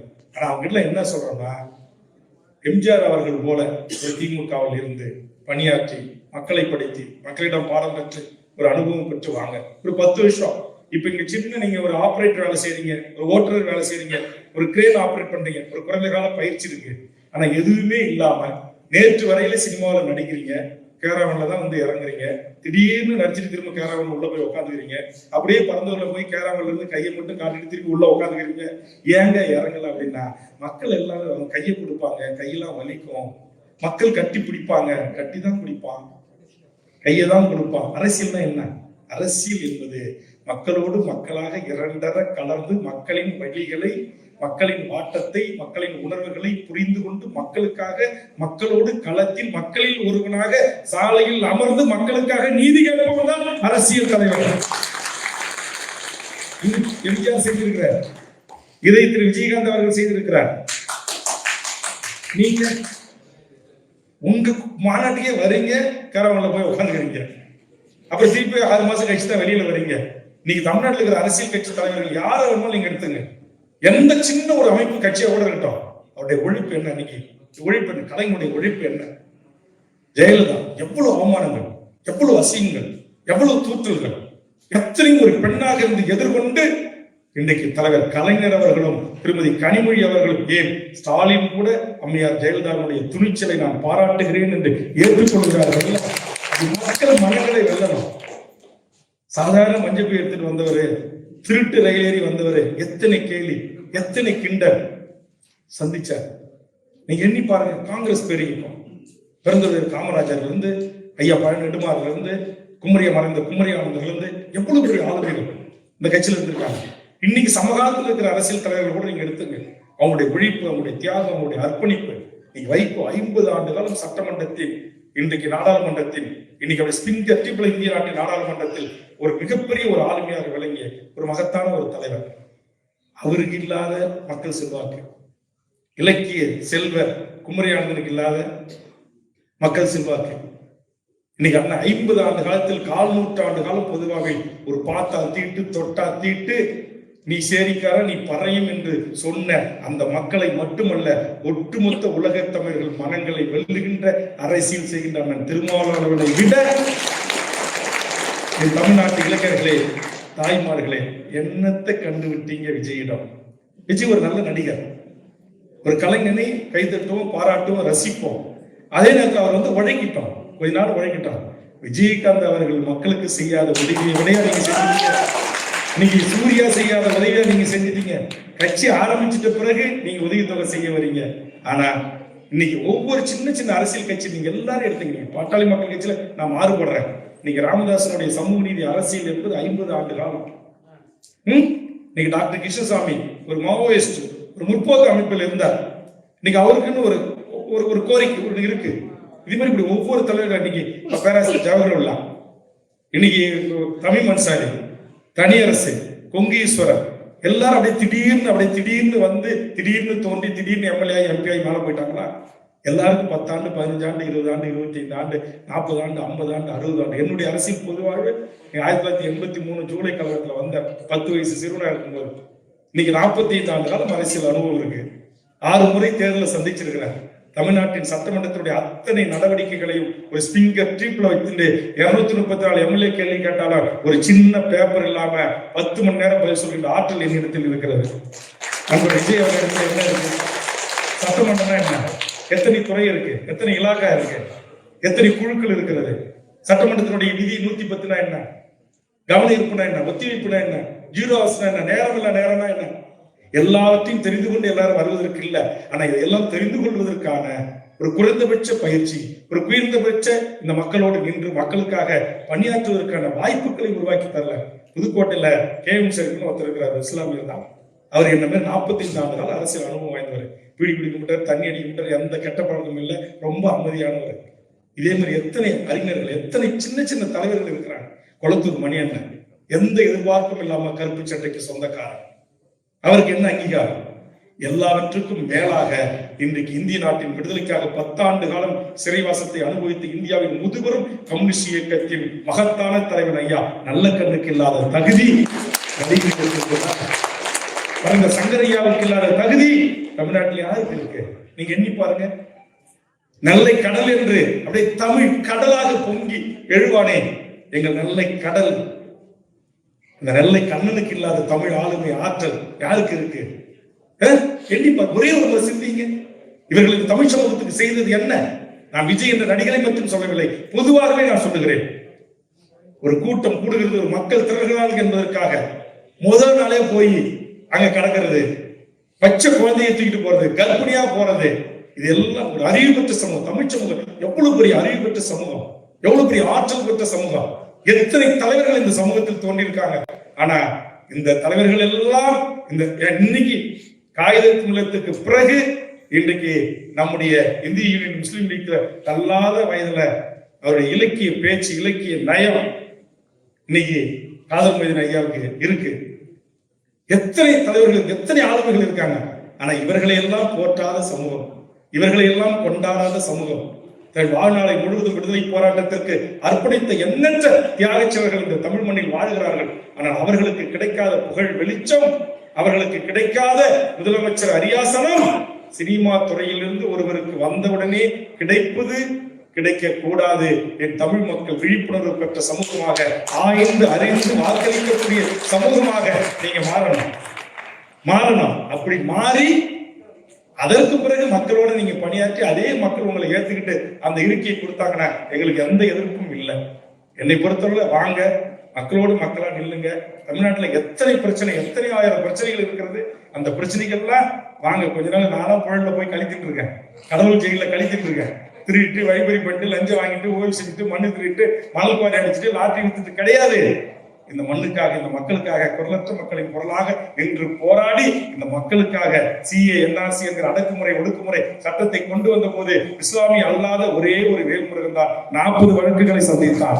எனது விஜய் அவர்களே, என் இஸ்லாமிய சகோதரர்களுக்கு திணிக்கப்பட்ட இந்த NRC NPRக்காக ஒரே ஒரு நாள் என் இஸ்லாமிய உறவுகளோடு நீங்கள் எங்கேயாவது ஒரே ஒரு போராட்ட களத்தில் இருந்திருப்பீர்களா? ஒரு 8 மணி நேரம் கைது செய்து இது போட்டு பின்விசிறி இல்லாத, கழிவறை இல்லாத ஒரு மண்டபத்தில் அடைத்து வைத்திருப்பதற்கு தங்களை நீங்கள் தகவமைத்துக் கொள்வதற்கு தயாரா? இதையெல்லாம் வந்து சமூகத்துக்கு செய்யுங்க. அப்புறம் முதலமைச்சர் சீட்டுக்கு நீங்க ஆசைப்படுங்க, நாங்களே கூட உங்களை ஆதரிக்க தயாராக இருக்கிறோம். அதையெல்லாம் நாங்க செய்ய மாட்டோம். ஆனா முதலமைச்சர் சீட்டை மட்டும் கொடுக்கணும்னா இது தமிழ் சமூகம் தான் சிந்திக்க வேண்டும். ஒரே ஒரு கேள்வி தொகுதியிலிருந்து வந்திருக்கு. கடந்த முறையெல்லாம் பண்ருட்டில நிறுத்தீங்க, இந்த முறையும் பண்ருட்டில நிற்பீங்களா? வாக்கு செலுத்த தயாரா இருக்கணும் தொகுதியிலிருந்து கேட்டிருக்காங்க. அது ஒன்னே ஒன்று சொல்ல வெளிப்படையா, நான் வந்து தேர்தல் அரசியல் தமிழக வாழ்வுரிமை கட்சி தொடர்ந்து இருக்கும், எந்த மாற்று கருத்து இல்லை. ஆனா மக்களுடைய மனநிலை, இப்ப நான் சொன்ன இந்த ஆதங்கங்கள், இந்த ஆதங்கத்தின் வெளிப்பாடாக நான் இந்த தேர்தலில் ஒரு முடிவு எடுத்திருக்கிறேன். என் கட்சியினுடைய செயற்குழு பொதுக்குழுடைய ஒப்புதலை பெற்று அதை அறிவிக்க இருக்கிறேன். ஆனா கோயத்தில் இப்படி ஒரு கேள்வி கேட்கப்பட்டதால நான் உண்மையை உடைச்சு பேசுறேன். எனக்கு உண்மையிலேயே தமிழ் சமூகத்தின் மக்கள் மீது ஒரு மிகப்பெரிய என்ன சொல்லுவாங்க, ஒரு அன்பின் மேல் இருக்கிற ஒரு கோபம் இருக்கிறது. அது என்ன கோபம்னா, இங்கு போராளிகளை நான் சொன்ன இந்த பட்டியலிட்ட அல்லவா, இது போன்ற எண்ணற்ற போராளிகளை கொண்டாடுகின்ற மனநிலையில் தமிழக மக்கள் இல்லை. தமிழக மக்கள் மனங்களே மாறி இருக்குது. சில அலுவலகங்களுக்கு போய் அங்க பூத்து ஏஜென்ட், பூத்து கமிட்டிக்கு இருக்கிறவங்கள, பகுதி செயலர், நகர செயலரை மறிச்சு என் தெருவுக்கு ஓட்டுக்கு காசு வரல, என் பிளாட்டுக்கு காசு வரல, கொடுத்தாதான் ஓட்டு போடுவேன்னு தகராறு செய்யக்கூடிய மக்களாக மக்களை மாற்றி இருக்கிறது தமிழ்நாடு தேர்தல் முறை. அதனால எனக்கு வருத்தம். அதனால திரும்பவும் என்கிட்ட 20 கோடி 30 கோடி இல்லை, நான் தெருக்கோடியில் தான் இருக்கிறேன். கட்சி நடத்துவதற்கு அவ்வளவு கஷ்டப்படுறேன். அதனால இந்த தேர்தலில் மீண்டும் அப்படி வாக்குக்கு பணம் கொடுத்துதான் வெற்றி பெற்று சட்டமன்றத்தில் குரலற்ற மக்கள் குரலாக ஒலிக்க வேண்டுமா என்பதை ஒரு மறு ஆய்வுக்கு உட்படுத்துவதற்காகவே நான் ஒரு சில ஆண்டுகளுக்கு முன்பாக முடிவெடுத்து வருகின்ற 2026 தேர்தலில் போட்டியிடாமல் உங்களை போன்ற உறவுகளை தமிழ்நாடு முழுவதும் பயணித்து வெகுமக்களை அணிதிரட்டி ஒரு உண்மையான ஒரு மாற்று அரசியல், ஒரு நேர்மையான, வேல்முருகனா வன்னியர் அதுக்காக ஓட்டு போடு, அல்லது அவர் XRY இஸ்லாமியருக்காக ஓட்டு போடு, அவர் முக்குளத்தூர் அவருக்காக ஓட்டு போடு, இவர் நாடார் இவருக்காக ஓட்டு போடு என்று மனநிலையில் இருக்கிற இந்த சூழல் மாறுகின்ற வரையில் எல்லாருமே சரி எம்எல்ஏ ஆகணும், MP ஆகணும், முதலமைச்சர் ஆகணும் ஆசைப்படுறதை காட்டிலும் தந்தை பெரியார் போன்று, ஐயா நல்லக்கண்ணு போன்று, இன்றைக்கு மக்கள் அதிகாரம், மாகாயிகா, அது போன்று பல்வேறு முற்போக்கு அமைப்புகள் தங்கள் வழக்குகளை சந்தித்து ரத்தத்தை சிந்தி இந்த மண்ணுக்காக, மக்களுக்காக, குரலற்ற மக்களுக்காக களத்தில் இறங்கி போராடுறாங்க. அப்படி ஒரு போராடக்கூடிய ஒரு தலைவராக எதிர்காலத்தில் வளர வேண்டும் என்று ஆசைப்படுகிறேன். ஒரு 5 ஆண்டு காலம் ஓட்டு அரசியல்ல, தேர்தலில் போட்டியிடுற அரசியல்ல கொஞ்சம் அப்படி விலகி நின்று, எங்க கட்சியிலே சில பேர் இருக்கிறாங்க, அண்ணா நீங்களே 3ஆவது முறை எம்எல்ஏ ஆயிட்டீங்க, எங்களுக்கு ஒரு வாய்ப்பு கிடைக்குமான்றாங்க. வாப்பா ராசா, உன்னை கொண்டாந்து திமுகவுடைய கூட்டல இருக்கு சீட்டு கொடுத்தாங்க, உனக்கு கொடுக்குறேன், நீனே நின்று நீனே எம்எல்ஏ ஆகி இந்த குரலற்ற மக்களின் குரலா என்கிட்ட வர்ற பிரச்சனைகளுக்கெல்லாம் என்னை போல் நீனும் அங்க போய் போராடு, நீயும் அங்க போய் சட்டமன்றத்தில் பேசு, அப்படி சொல்லலாம் என்று ஒரு கனவோடு இருக்கிறேன். மீண்டும் பண்ருட்டி தொகுதியில் போட்டியிடுவதை என் கட்சியினுடைய செயற்குழுவும் பொதுக்குழுவும் விரைவில் கூடி அறிவிக்கும். நம்ம எத்தனை சீட் வேணாலும் கேட்கலாம், நான் கொடுக்கிற இடத்துல இருக்கிற கட்சி குழுவில். ஓகே, நன்றி. இஸ்லாமியர்கள் வந்து குண்டுவெடிப்பில் கோயம்புத்தூர்ல இருக்கக்கூடிய உறவுகளுக்காக குரல் கொடுக்க இஸ்லாமிய கோயம்புத்தூர் குண்டுவெடிப்பில் அது அத்தனை இஸ்லாமிய உறவுகளுக்கு தெரியும் நினைக்கிறேன்.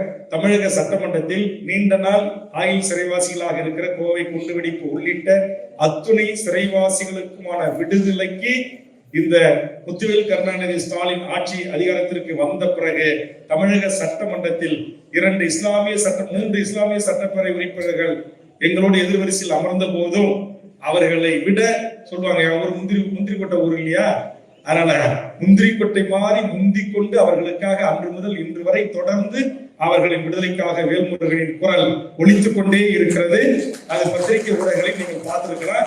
கண்டிப்பாக இன்னைக்கு எங்களுடைய போய் நானு, பேராசிரியர் ஜவஹர்லா, தமிழ் முன்சாரி இந்த காலத்துல அவரு, அதுமாதிரி ஷானாவாஸ், அது மாதிரி எல்லா கட்சிகளுமே சேர்ந்து முன்வரிசை தலைவர்கள் எல்லாரும் நாங்கள் பேசிதான் நீங்க கொஞ்சம் கொஞ்சமா ஒரு சில பேரை விடுதலை செய்திருக்கிறோம். கண்டிப்பாக மீதம் இருப்பவர்களையும் விடுதலை செய்வதற்கு தொடர்ந்து நாங்கள் குரல் கொடுப்போம். நீங்க தேர்தல் களம் பற்றி அறிவிச்சிட்டீங்கன்னே, ஆனா இந்த மக்களினுடைய ஆசை நீங்கள் மீண்டும் வெற்றி பெற்று வெளிநாடு வாழ் துறை அமைச்சராக நீங்கள் அமைச்சர் பொறுப்பை கேட்டு இந்த வெளிநாடு வாழ் மக்களுக்காக நீங்கள் எங்களுக்கு உதவிகளை செய்து கொடுப்பீர்கள் என்று ஆசைப்படுகிறோம்னு. எனக்கு வந்து கூட்டணி தர்மத்தை தாண்டி நான் வந்து முதலமைச்சர், அமைச்சர் பெருமக்களோட பல நேரங்கள்ல சண்டையிடுறேன். அது வேண்டாம், அது பெருந்தன்மையோடு அது வந்து கொஞ்சம் விடுவித்து வெகு மக்களை அணிதிரட்டி போராட்ட களத்தில் நின்று சண்டையிடலாம் அப்படின்ற ஒரு காரணத்துக்காகத்தான். ஏன்னா நம்ம வந்து அவங்களுடைய இயலாமே நமக்கு தெரியுது, ஆனா இங்க கள நிலவரம் ரொம்ப மோசமா இருக்கு. அப்ப நம்ம உள்ள போய் அந்த உணர்வை பிரதிபலிக்கலாம் அப்படின்னா உடனே வெளியில இருந்து இவங்க எல்லாம் ஜிங்ஜாங்கு, நீங்க திருமாவளவனை சந்திக்கிற பிரச்சனை என்னன்னு எனக்கு தெரியும், நீ கம்யூனிஸ்டுகள் சந்திக்கிற பிரச்சனை என்னன்னு எங்களுக்கு தெரியும், ஆனா நான் பரவாயில்ல தப்பிச்சிட்டேன், நான் எங்க இலக்கென்று பயமறியாதுன்ற மாதிரி தளபதிகிட்டையும் சண்டை போடுறேன், அமைச்சர்கிட்டையும் சண்டை போடுறேன். ஆனா இவர்கள் எல்லாம் என்னை விட அரசியல் மூத்தவர்கள், அனுபவம் வாய்ந்தவர்கள், 100 ஆண்டு கட்சி. ஆக என்ன மாதிரி அவங்க வந்து ரொம்ப வேகமா ஸ்பீடா இல்ல, ஆனா அதுக்கு வெளியில எவ்வளவு எதிர்ப்புகளை சந்திக்க வேண்டியது இருக்கு. இவங்க அடிமையா ஆயிட்டாங்க, கொத்தடிமையா ஆயிட்டாங்க, கிளையா மாறிட்டாரு.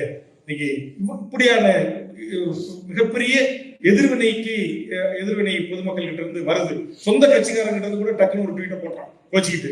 அதே நம்மளால தமிழ் நைட்டு 10 மணிக்கு ஆகனா அவனையே மறந்துடுறான்.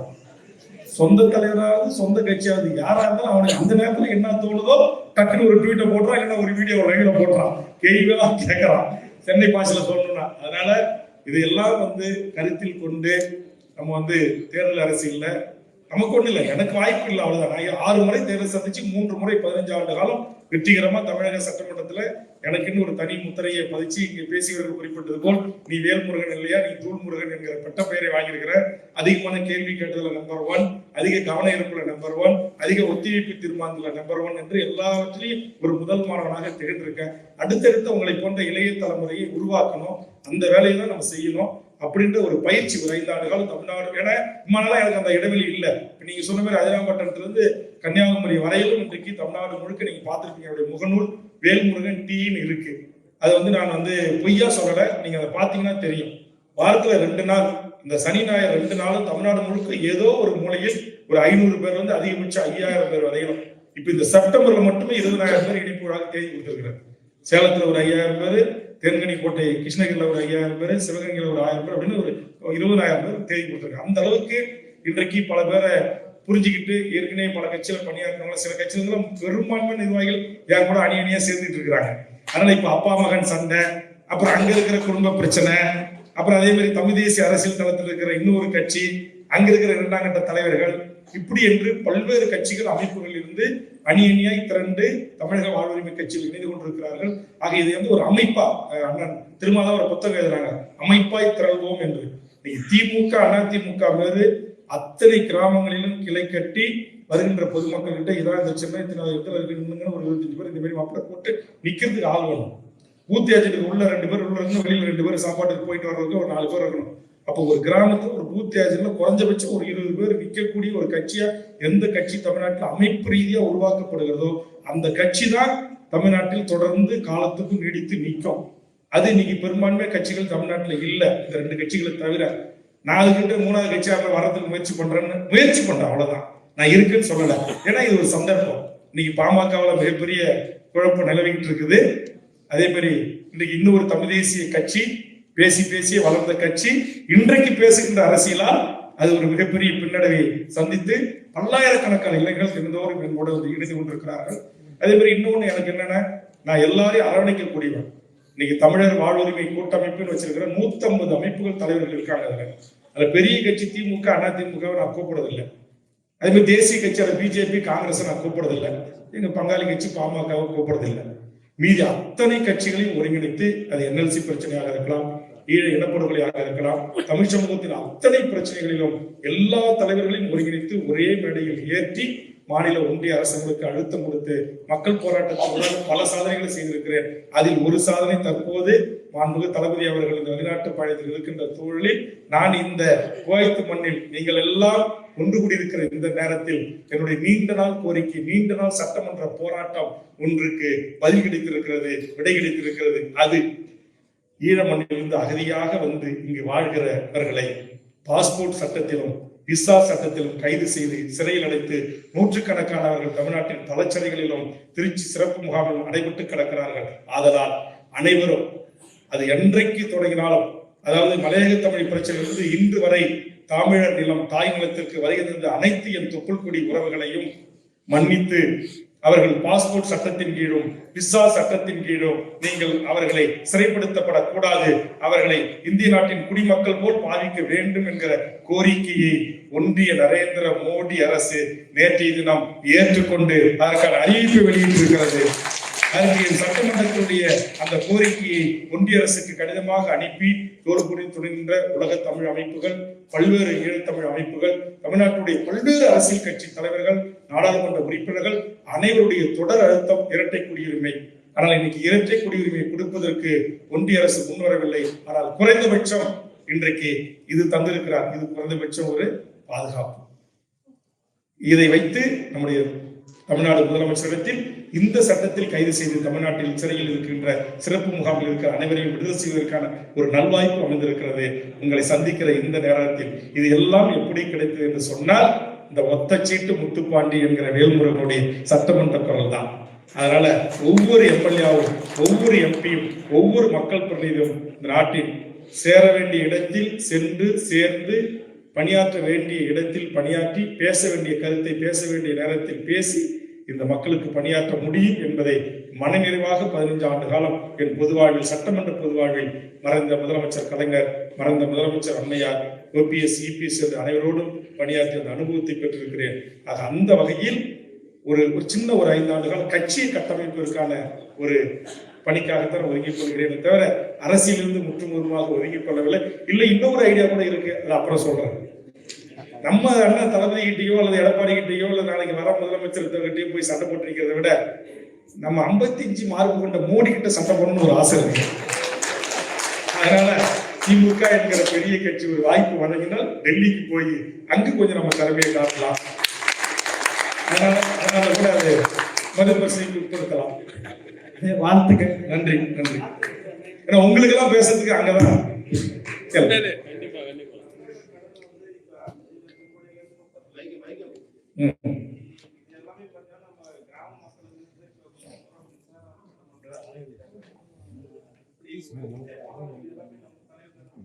கண்டிப்பா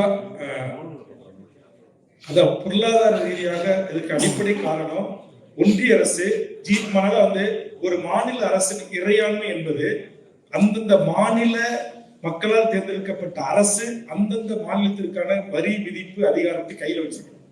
அதான் ஒரு மாநில அரசுக்கான உரிமை. அந்த உரிமையை என்றைக்கு நரேந்திர மோடி தட்டி பறித்து நீ 28% வரையில வரியை நம் மீது விதித்து அந்த வரியின் 90 அதாவது ₹1 27 காசை நம்ம திருப்பி தராங்க.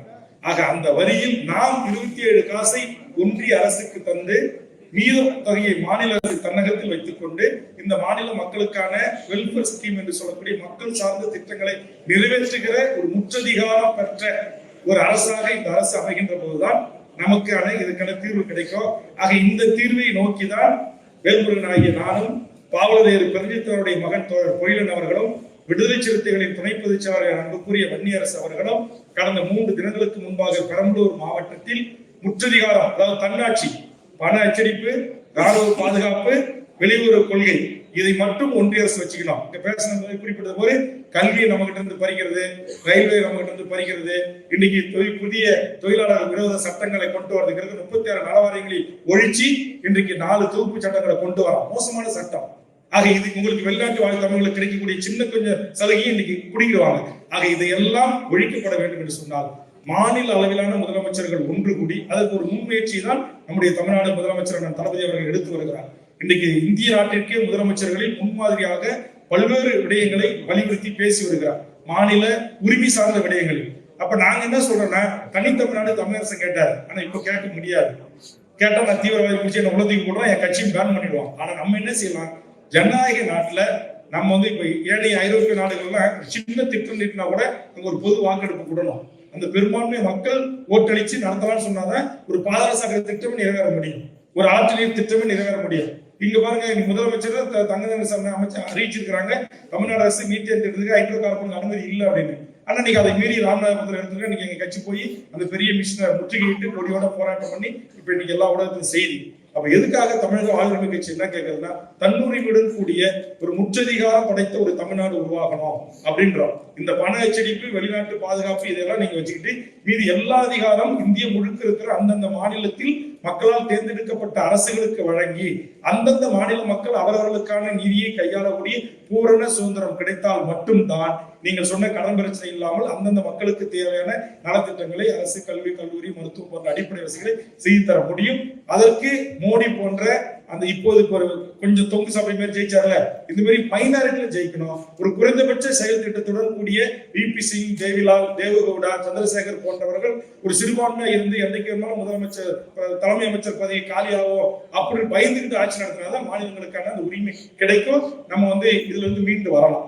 இப்ப ஜிஎஸ்டி நமக்கு தரமாட்டேன்றான், 2551 கோடி கல்வி நிதி நமக்கு தரமாட்டேன்றான், இயற்கை இடர்பாடு வந்தா தரமாட்டேன்றான், ஒக்கி டிவி, குரங்குடி டிவி பத்தி வந்தா ஹெலிகாப்டர் கேட்டா ஹெலிகாப்டர் 6 மணிக்கு மேல எனக்கு கண்ணு தெரியாதுன்னு சொல்லுது அம்மா நிர்மலா சீதாராமன். ஆக தமிழர்களை 2ஆம் தர குடிமக்களாக பார்க்கிற ஒரு பார்வை வட இந்தியாவை ஆளுகின்ற ஆளும் வர்க்கத்திற்கு இருக்கிறது. கண்டிப்பாக அது உடைக்கப்பட வேண்டும்.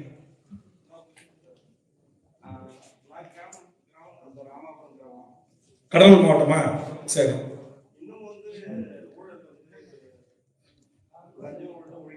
சரி. நீங்க என் மாவட்டக்காரரு, என் ஊருக்கு பக்கத்து ஊருக்காரர் அடிப்படையில் கேட்கிறேன், வேல்முருகன் எங்கேயாவது இந்த 40 ஆண்டுகள் அரசியல் பொது வாழ்வை வேலை வாங்கி தரேன், டிரான்ஸ்பர் வாங்கி தரேன், அப்பார்ட்மெண்ட் வாங்கி தரேன், கான்ட்ராக்ட் வாங்கி தரேன், ₹1 லஞ்சம் வாங்கி இருக்கிறதா கேள்விப்பட்டிருக்கீங்களா?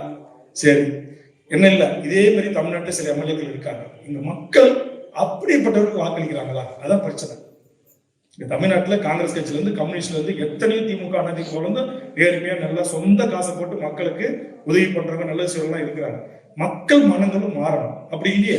இப்ப நான் நெய்வேலி தொகுதியில 32,000 ஓட்டு தான் வாங்க முடியுது, நான் ஜெயிக்க முடியல. ஏன்? சபா 1000 ரூபாய் கொடுத்தாரு, சோத்துறாரு 1000 ரூபாய் கொடுத்தாரு, 2 பேரும் உங்களுக்கு தெரியும் நினைக்கிறேன். நான் மக்களுக்காக ஓச்சிருக்கேன், என்எல்சிக்காக போராடுறேன், தேச விரோத வழக்கு செஞ்சுட்டு நான் ஏன்டா காசு கொடுக்கணும், உனக்காக நான் போராடுறேன், அதனால எனக்கு நீ ஓட்டு போடணும்னு கேட்டேன், உனக்கு இவ்வளவுதான், இதுக்கு மேல போட மாட்டேன்னு நான் தோத்துட்டேன். 1000 ரூபாய் கொடுத்து ஜெயிச்சிட்டான். மக்களும் மாறணும் இல்லையா? அரசியல்வாதிகளை மட்டும் நம்ம குறை சொல்ல முடியாது.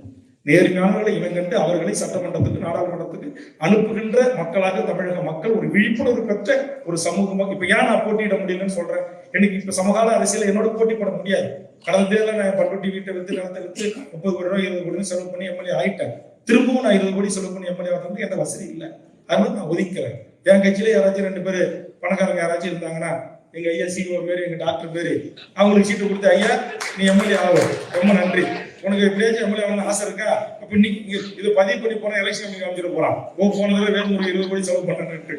எதுக்காக சொல்ல வரேன்னா, இப்படி ஆகி போச்சு. நான் இல்ல, இன்னைக்கு எம்சி சமுத்திரம் கடலூர்ல தோத்த எவ்வளவு செலவு பண்ண கேள்விப்பட்டீங்களா? 100 கோடி.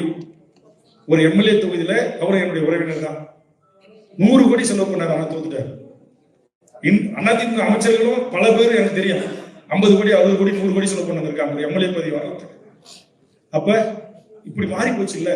நீங்க உங்களுக்கு தெரியும், டிடிவி 10 ரூபா நோட்ல ஏற்றி கொடுத்துட்டு ஓட்ட வாங்கிட்டாரு ஆர்கே நகர்ல, தர திருப்பிட்டு. ஆனா அங்க என்ன ஆச்சு, சாலை தொழில் பண்றாங்க. திமுக கேண்டிடேட் வண்டி, அதிமுக கேண்டிடேட் வண்டி மக்கள் அந்த வார்டுல கொடுத்துட்டாங்க 1000 ரூபாய், இந்த வார்டுல கொடுத்துட்டாங்க 1000 ரூபாங்க, இந்த வார்டுக்கு வரலங்க கொடுங்க அப்படின்னு மறிச்சு மறியல் பண்றாங்க. அதே மாதிரி சென்னையில் அபார்ட்மெண்ட்ஸ் வாழ்றாங்க பெருமக்கள், அந்த மக்களை ஓட்டு காசு கொடுக்கும் போது 1 லட்சம் கோடி டர்ன் ஓவர் பண்ற ஒரு பெரிய நிறுவனம் எனக்கு தெரியும். நான் சொல்லி அவங்க லைவ்ல போகுது, அதனால அவங்க குடும்பத்தை நான் சிறுமிப்படுத்த விரும்பல.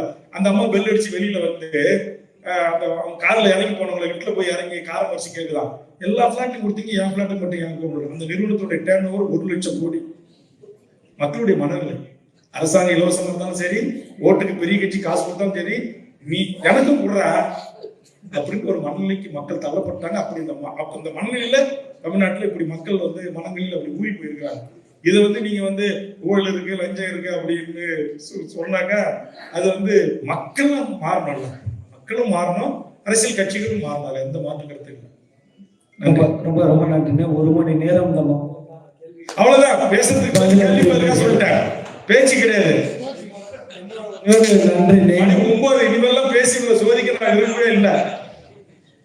இன்னும் கேள்வி கூட 1 2 கேட்டிருக்கேன், முடிச்சுட்டு கவனம் பேச வேண்டாம். ஒரு இளைய தலைமுறை கேள்வி கேளுங்க.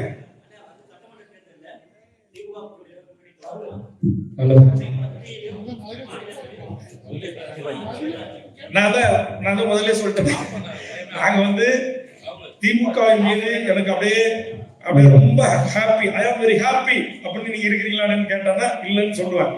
ஆனா திமுகவில் எனக்கு நண்பர் சொல்ல பேர் 2 சீட்டு கொடுக்குறாங்களா, 3 சீட்டு கொடுக்குறாங்களா, 1 சீட்டு கொடுக்குறாங்களா என்பதை காட்டிலும் மதத்தின் பெயரால் மக்களை பிளவுபடுத்துகிற, மக்களை கூறு போடுகின்ற சனாதன கருத்துக்களை விதைத்து இந்தியாவின் இறையாண்மைக்கும், இந்தியாவின் பன்முகத்தன்மைக்கும், இந்தியாவின் ஒற்றுமைக்கும் ஊறு விளைவிக்கிற பாரதிய ஜனதா என்கிற ஒரு அரசியல் கட்சி இந்த தமிழ்நாட்டில் கால் ஒன்றி விடக் கூடாது. அவருடைய அஜெண்டா என்ன தெரியுமா? முதலில் அதிமுகவை அழிப்பது, அடுத்து திமுகவை அழிப்பது, அதுக்கு பிறகு அடுத்த வரக்கூடியவர்கள் யாரோ அவர்களை நாங்கள் கையாண்டுப்போம் அப்படின்னு ஒரு கான்செப்டோட இறங்குறாங்க.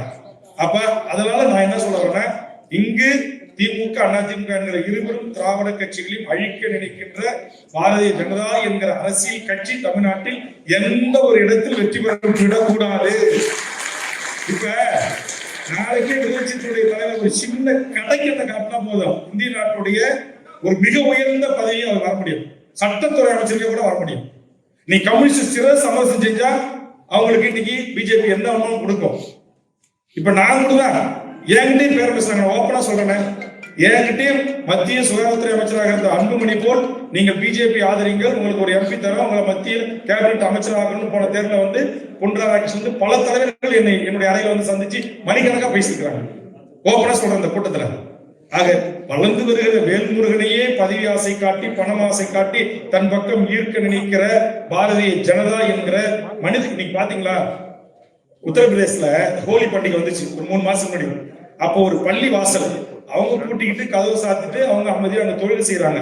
இவங்க மதம் பிடிச்ச இந்த காவி கும்பல் விற்பனை கட்டிக்கிட்டு, காவி கொடியை கட்டிக்கிட்டு ஒரு பெரிய மரம், ஒரு 100 அடி மரம், ஒரு 200 பேர் தூக்கி வச்சு அந்த கேட்டை உடைச்சி உள்ள போய் அந்த இஸ்லாமியர்களை தாக்குறான். ஒரு பரதா அடிச்சு போது ஒரு பொண்ணு, அந்த பொண்ணை முட்டையால மண்டையில அடிச்சு அந்த பரதாவை பிடிச்சி இழுக்கிறான். இது எவ்வளவு பெரிய அத்துமீறல்! இந்த அநியாய அக்கிரம அட்டுழியத்தை செய்கின்ற மனிதகுல விரோத நடவடிக்கை செய்கின்ற பாரதிய ஜனதா என்கிற அரசியல் கட்சி தமிழ்நாட்டில் வளர்ந்துவிடக் கூடாது என்பதற்காகத்தான் திமுகவிடம் எங்களுக்கு 1000 மாறுபட்ட கருத்துக்கள் இருக்கலாம், கருத்து மோதல்கள் இருக்கலாம். இருந்தாலும் திராவிட முன்னேற்ற கழகம் தான் இன்றைக்கு அதற்கான ஆல்டர்னேட் போர்ஸாக இருக்கிறார்கள் என்பதற்காகத்தான் எங்களுக்கு பல மன கஷ்டம் மனக்குள்ளவர்கள் இருந்தாலும் நான் திரும்ப போன்ற இடதுசாரிகள் பேராசிரியர் ஜவஹர்லா போன்றவர்கள் சீட்டே இல்லாம நம்முடைய பாஜக சீட்டே தரல, அவங்களுக்கு கருணாநிதி சீட்டே தரல, தனியார்சுக்கு சீட்டே தரல, எர்ணாவூர் நாராயணனுக்கு சீட்டே தரல. பல கட்சிகள் பல அமைப்புகள் இன்றைக்கு நாங்கள் ஒன்றாக நிற்கிறோம் என்று சொன்னால் நம் முன்னாடி மிகப்பெரிய ஒரு மனிதர்களை விரோத கட்சி கொஞ்சம் கொஞ்சமா திராவிட கட்சிகளை அரிச்சுக்கிட்டு வரான், கொஞ்சம் கொஞ்சமா நம்முடைய இருப்பை கேள்விக்கு ஆக்கிட்டு வரான். அதுக்கு இடம் தந்து விடக் கூடாது என்கிற காரணத்தினால் தொடர்கிறோம். தவிர்க்க முடியலை, பரவாயில்ல, அந்த பேச்சு குறைச்சிக்கிட்டு இருந்தேன். வணக்கம் சார், என் பேரு தேவி ரவி. இப்ப எங்களுக்கு கூட ஒரு பாராட்டு தெரிவிச்சீங்க, நீங்க நந்தவனம் வந்து தமிழ் வகுப்பு.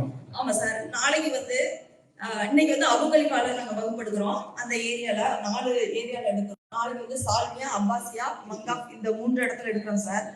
நாளைக்கு வந்து சால்மியா தமிழ் வகுப்புல வந்து நீங்க வந்து குழந்தைங்களை வந்து பார்த்துட்டு போனா எங்களுக்கு நல்லா இருக்கும். ஏன்னா தமிழக வாழ்வுரிமை கட்சி தமிழர்களுக்காக நீங்க போராடுங்க.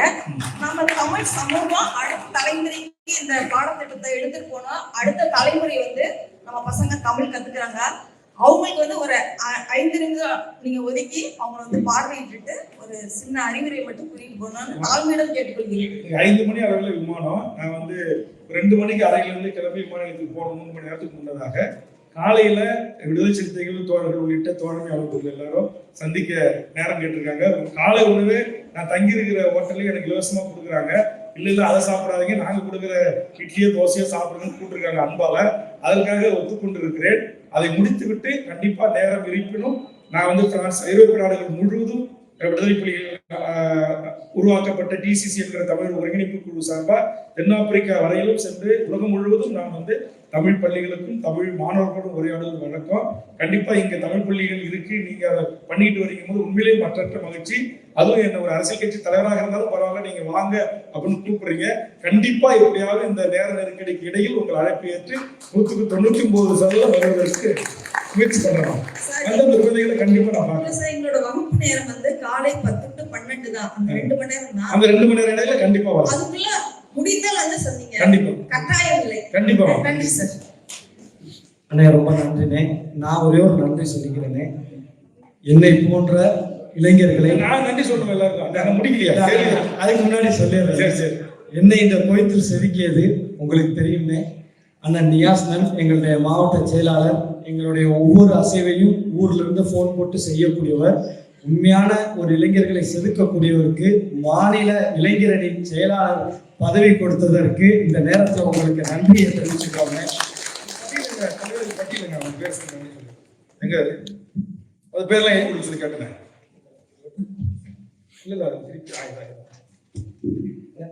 இந்த அயலக அட்டை பற்றி ஒரு சொல்லிடுவீங்கன்னு சரவணன் கேட்கறதுனால கொஞ்சம் அயலக அட்டை கார்டு பதிகிறவங்க இப்ப வெளிநாடு வாழ் தமிழர்களுக்காக ஒரு அடையாள அட்டை அறிவிச்சிருக்காங்க. அந்த கார்டுடைய முக்கியத்துவம் பற்றி சொல்லிருக்கேன். இல்ல அதான் சொல்றேன், தமிழ்நாடு அரசு இப்ப வந்து உலகம் முழுவதும் வாழ்கின்ற அயலக தமிழர்களுக்கான அந்த வாரியம் உட்பட அவர்களுக்கான அரசே அந்த முயற்சி மேற்கொண்டிருக்காங்க. அது பல்வேறு அமைப்புகள், இங்க இருக்கிற பல்வேறு அமைப்புகளுடைய தொடர் போராட்டம், தொடர் வேண்டுகோள். நான் கூட சட்டமன்றத்தில் பேசின நம்முடைய ஈரோட்டை சேர்ந்த ஜல்லிக்கட்டுகள் இருந்தாலும் அந்த வெளிநாடு வாழ் அதற்கான பொறுப்பேற்க பல நல வாரிய உறுப்பினர்கள் இருக்கிறாங்க. கண்டிப்பா அதுல எல்லாரும் நீங்க சேரணும். அதே மாதிரி உங்க வீட்டுல கலைஞர் காப்பீட்டு திட்டம் அது இருக்கணும். அதே மாதிரி தனிநபர் இன்சூரன்ஸ் அது எல்லாருமே கம்பல்சரியா போடுங்க. இந்த கொரோனா ஊசி போடுறதாலே என்னன்னு தெரியல, எல்லாம் விளையாடிட்டு இருக்காங்க, திடீர்னு சுருண்டு விழுந்து சாகுறாங்க. ஜிம்ல போய் நல்லா வெயிட் தூக்கிட்டு ஜிம் பண்ணிட்டு இருக்காங்க, திடீர்னு சாகுறாங்க. பச்சை குழந்தையிலிருந்து பெரியவர்கள் வரை எப்போது வேண்டுமானாலும் இறப்பு ஏற்படுகிறது. ஆக அந்த இறப்பு தவிர்க்க முடியாத ஒன்றாகிவிட்ட பிறகு குறைந்தபட்சம் குடும்பத் தலைவர், குடும்பத்தை காப்பாற்றுகின்ற நம்முடைய இறப்புக்கு பிறகு நம்முடைய மனைவியோ, நம்முடைய குழந்தைகளோ, நம்முடைய தாய் தந்தையரோ மிகப்பெரிய பொருளாதார நெருக்கடிக்கும் அன்றாட உணவு தேவைகளுக்கும் மிகப்பெரிய சிரமத்திற்கு உள்ளாகிறார்கள். அதனால் நிறைய திட்டங்கள் இருக்கு, நிறைய ஸ்கீம்ஸ் இருக்கு. ஒரு ஆண்டுக்கே வெறும் 299 ரூபாய் கட்டினா போதும். போஸ்டர்ல ஒரு ஸ்கீம் இருக்கு, 25 லட்சம் ரூபாய் தருவாங்க இறப்பு ஏற்பட்டா அப்படின்றாங்க. அதே மாதிரி ஒரு 1200 ரூபாய் கட்டினா எல்ஐசில ஆண்டுக்கு அவங்களுக்கு இறப்பு ஏற்பட்டா 1 கோடி ரூபாய் வர ஸ்கீம்ஸ்லாம் இருக்கு. தயவு செய்து நீங்கள் ஒவ்வொரு நாளும் இங்க வந்து அலிபாயில இருந்து பல உள்ளங்கள் இளைஞர்கள், நாங்க 500 உடல்கள் அனுப்பணும், நான் 100 உடல்கள் அனுப்புறதுக்கு உதவியா இருந்தேன், போய் பேப்பர் போங்க, ஷேக் வீட்டுல போய் வாங்க, லீவ் நல்லா ஜாப்பா போட்டு வாங்கிட்டு வரும், இது மாதிரிலாம் செய்றீங்கல்ல. ஆனா அவங்க எல்லாருக்கும் இன்சூரன்ஸ் இருக்கா? அவங்களுக்கு எல்லாரும் தாயகத்துல அந்த இன்சூரன்ஸ் கிளைம் பண்ணி அந்த குடும்பத்துக்கு அந்த பணம் போகுதா அப்படின்னா இல்ல. அது ஒன்றும் பெரிய தொகை இல்லை. அது என்னன்னா நம்ம கிட்ட ஒரு விழிப்புணர்வு இல்லை. இன்னைக்கு அரசு பல்லாயிரம் கோடியில இன்னைக்கு மக்களுக்கான திட்டங்களை அங்க செஞ்சுட்டு வராங்க. ஆனா அந்த திட்டங்களை எப்படி பயனடைகிறது, நலவாரியங்களில் உறுப்பினராகி அதுல என்னென்ன சலுகைகள் இருக்கு, அதை எப்படி பெறது, வெளிநாடு வாழ் மக்களுக்கான உதவிகள் என்ன அரசு செய்யுது, இதையெல்லாம் நீங்க கூர்ந்து கவனித்து உள்வாங்கி அதெல்லாம் நீங்க கவனம் செலுத்தணும் அப்படின்றது என்னுடைய ஒரு தாழ்மையான ஒரு வேண்டுகோள். மேலும் இந்த நிகழ்ச்சி மிக சிறப்பாக நடைபெறுவதற்கு இன்றைக்கு வர முடியவில்லை என்று சொன்னாலும் கூட எங்கள் பகுதியைச் சேர்ந்த பொறியாளர் ராஜா அவர்கள் பெரிய அளவிலே உதவி செய்து இந்த மாநாடு மிகச்சிறப்பாக நடைபெறுவதற்கு உறுதுணையாக இருந்தார். அவருக்கும் நம்முடைய ஸ்டார் பேக்கரி உரிமையாளர் தான் உங்களுக்கு பேசினார்ல, உணர்ச்சி பழம்பா நம்முடைய சித்தார்த், எங்க ஊருக்காரரே தொகுதிக்காரரு, அவருக்கு என்னுடைய நன்றி. அதே மாதிரி நம்முடைய சிஇஓ அவர்கள் கிட்டத்தட்ட 15,000 பேர் ஷேக் அவர்களோடு சேர்ந்து அவங்களுடைய நிறுவனத்துல பல நிறுவனங்கள்ல வேலை செஞ்சிருக்காங்க, வேலை கொடுத்திருக்காங்க. அவங்களுக்கு என்னுடைய நெஞ்சார்ந்த நன்றி. அதே மாதிரி திரு ஜேம்ஸ் அவர்கள் நம்முடைய டாக்டர், அவருக்கு அவரு வந்து போன முறை நேற்று கூட கூட்டி விருந்து கொடுத்தார், அவருக்கும். அதுபோல் நம்முடைய முகமது அலிபாய் வேற ஒரு நிகழ்ச்சிக்கு போகணும்னு அனுமதி வாங்கி போயிருக்காங்க, அவருக்கு என்னுடைய நெஞ்சார்ந்த நன்றி. அதே மாதிரி திரு குணசிரம் பிள்ளை நிர்வாக மேலாளர் அவர்களுக்கும் இந்த நேரத்தில் எங்கள் நெஞ்சார்ந்த நன்றி. அது போன்று ஐயா மதிய உணவு அவர் வீட்டில் தான் கொடுத்தாரு, மணிவாசம் ஐயா மதிமுகவின் சார்பா, அவருக்கு எங்கள் நெஞ்சார்ந்த நன்றி. நேற்று ஷேக் அவர்களுக்கு நம்ம சிஇஓ அவர்கள் அழைப்பு, சாகுல் சார் அவருடைய அழைப்புல போனோம். உண்மையிலேயே நான் வந்து அப்படியே வியந்துட்டேன். அவர் ஷேக்கு, அவருக்கு நல்லா 11 கோடிக்கு சொத்து இருக்கு, நிறைய பிசினஸ் இருக்கு. எங்க போன நம்ம தமிழர்கள் ஒரு 20 பேர்கிட்ட போனோம். அவ்வளவு ஒரு முகமலர்ச்சி, விருந்தோம்பல் என்பது நமக்கு உரித்தானது அப்படின்னு தான் நினைச்சிருந்தேன். தமிழர்களுக்கு உண்டானது விருந்தோம்பல்.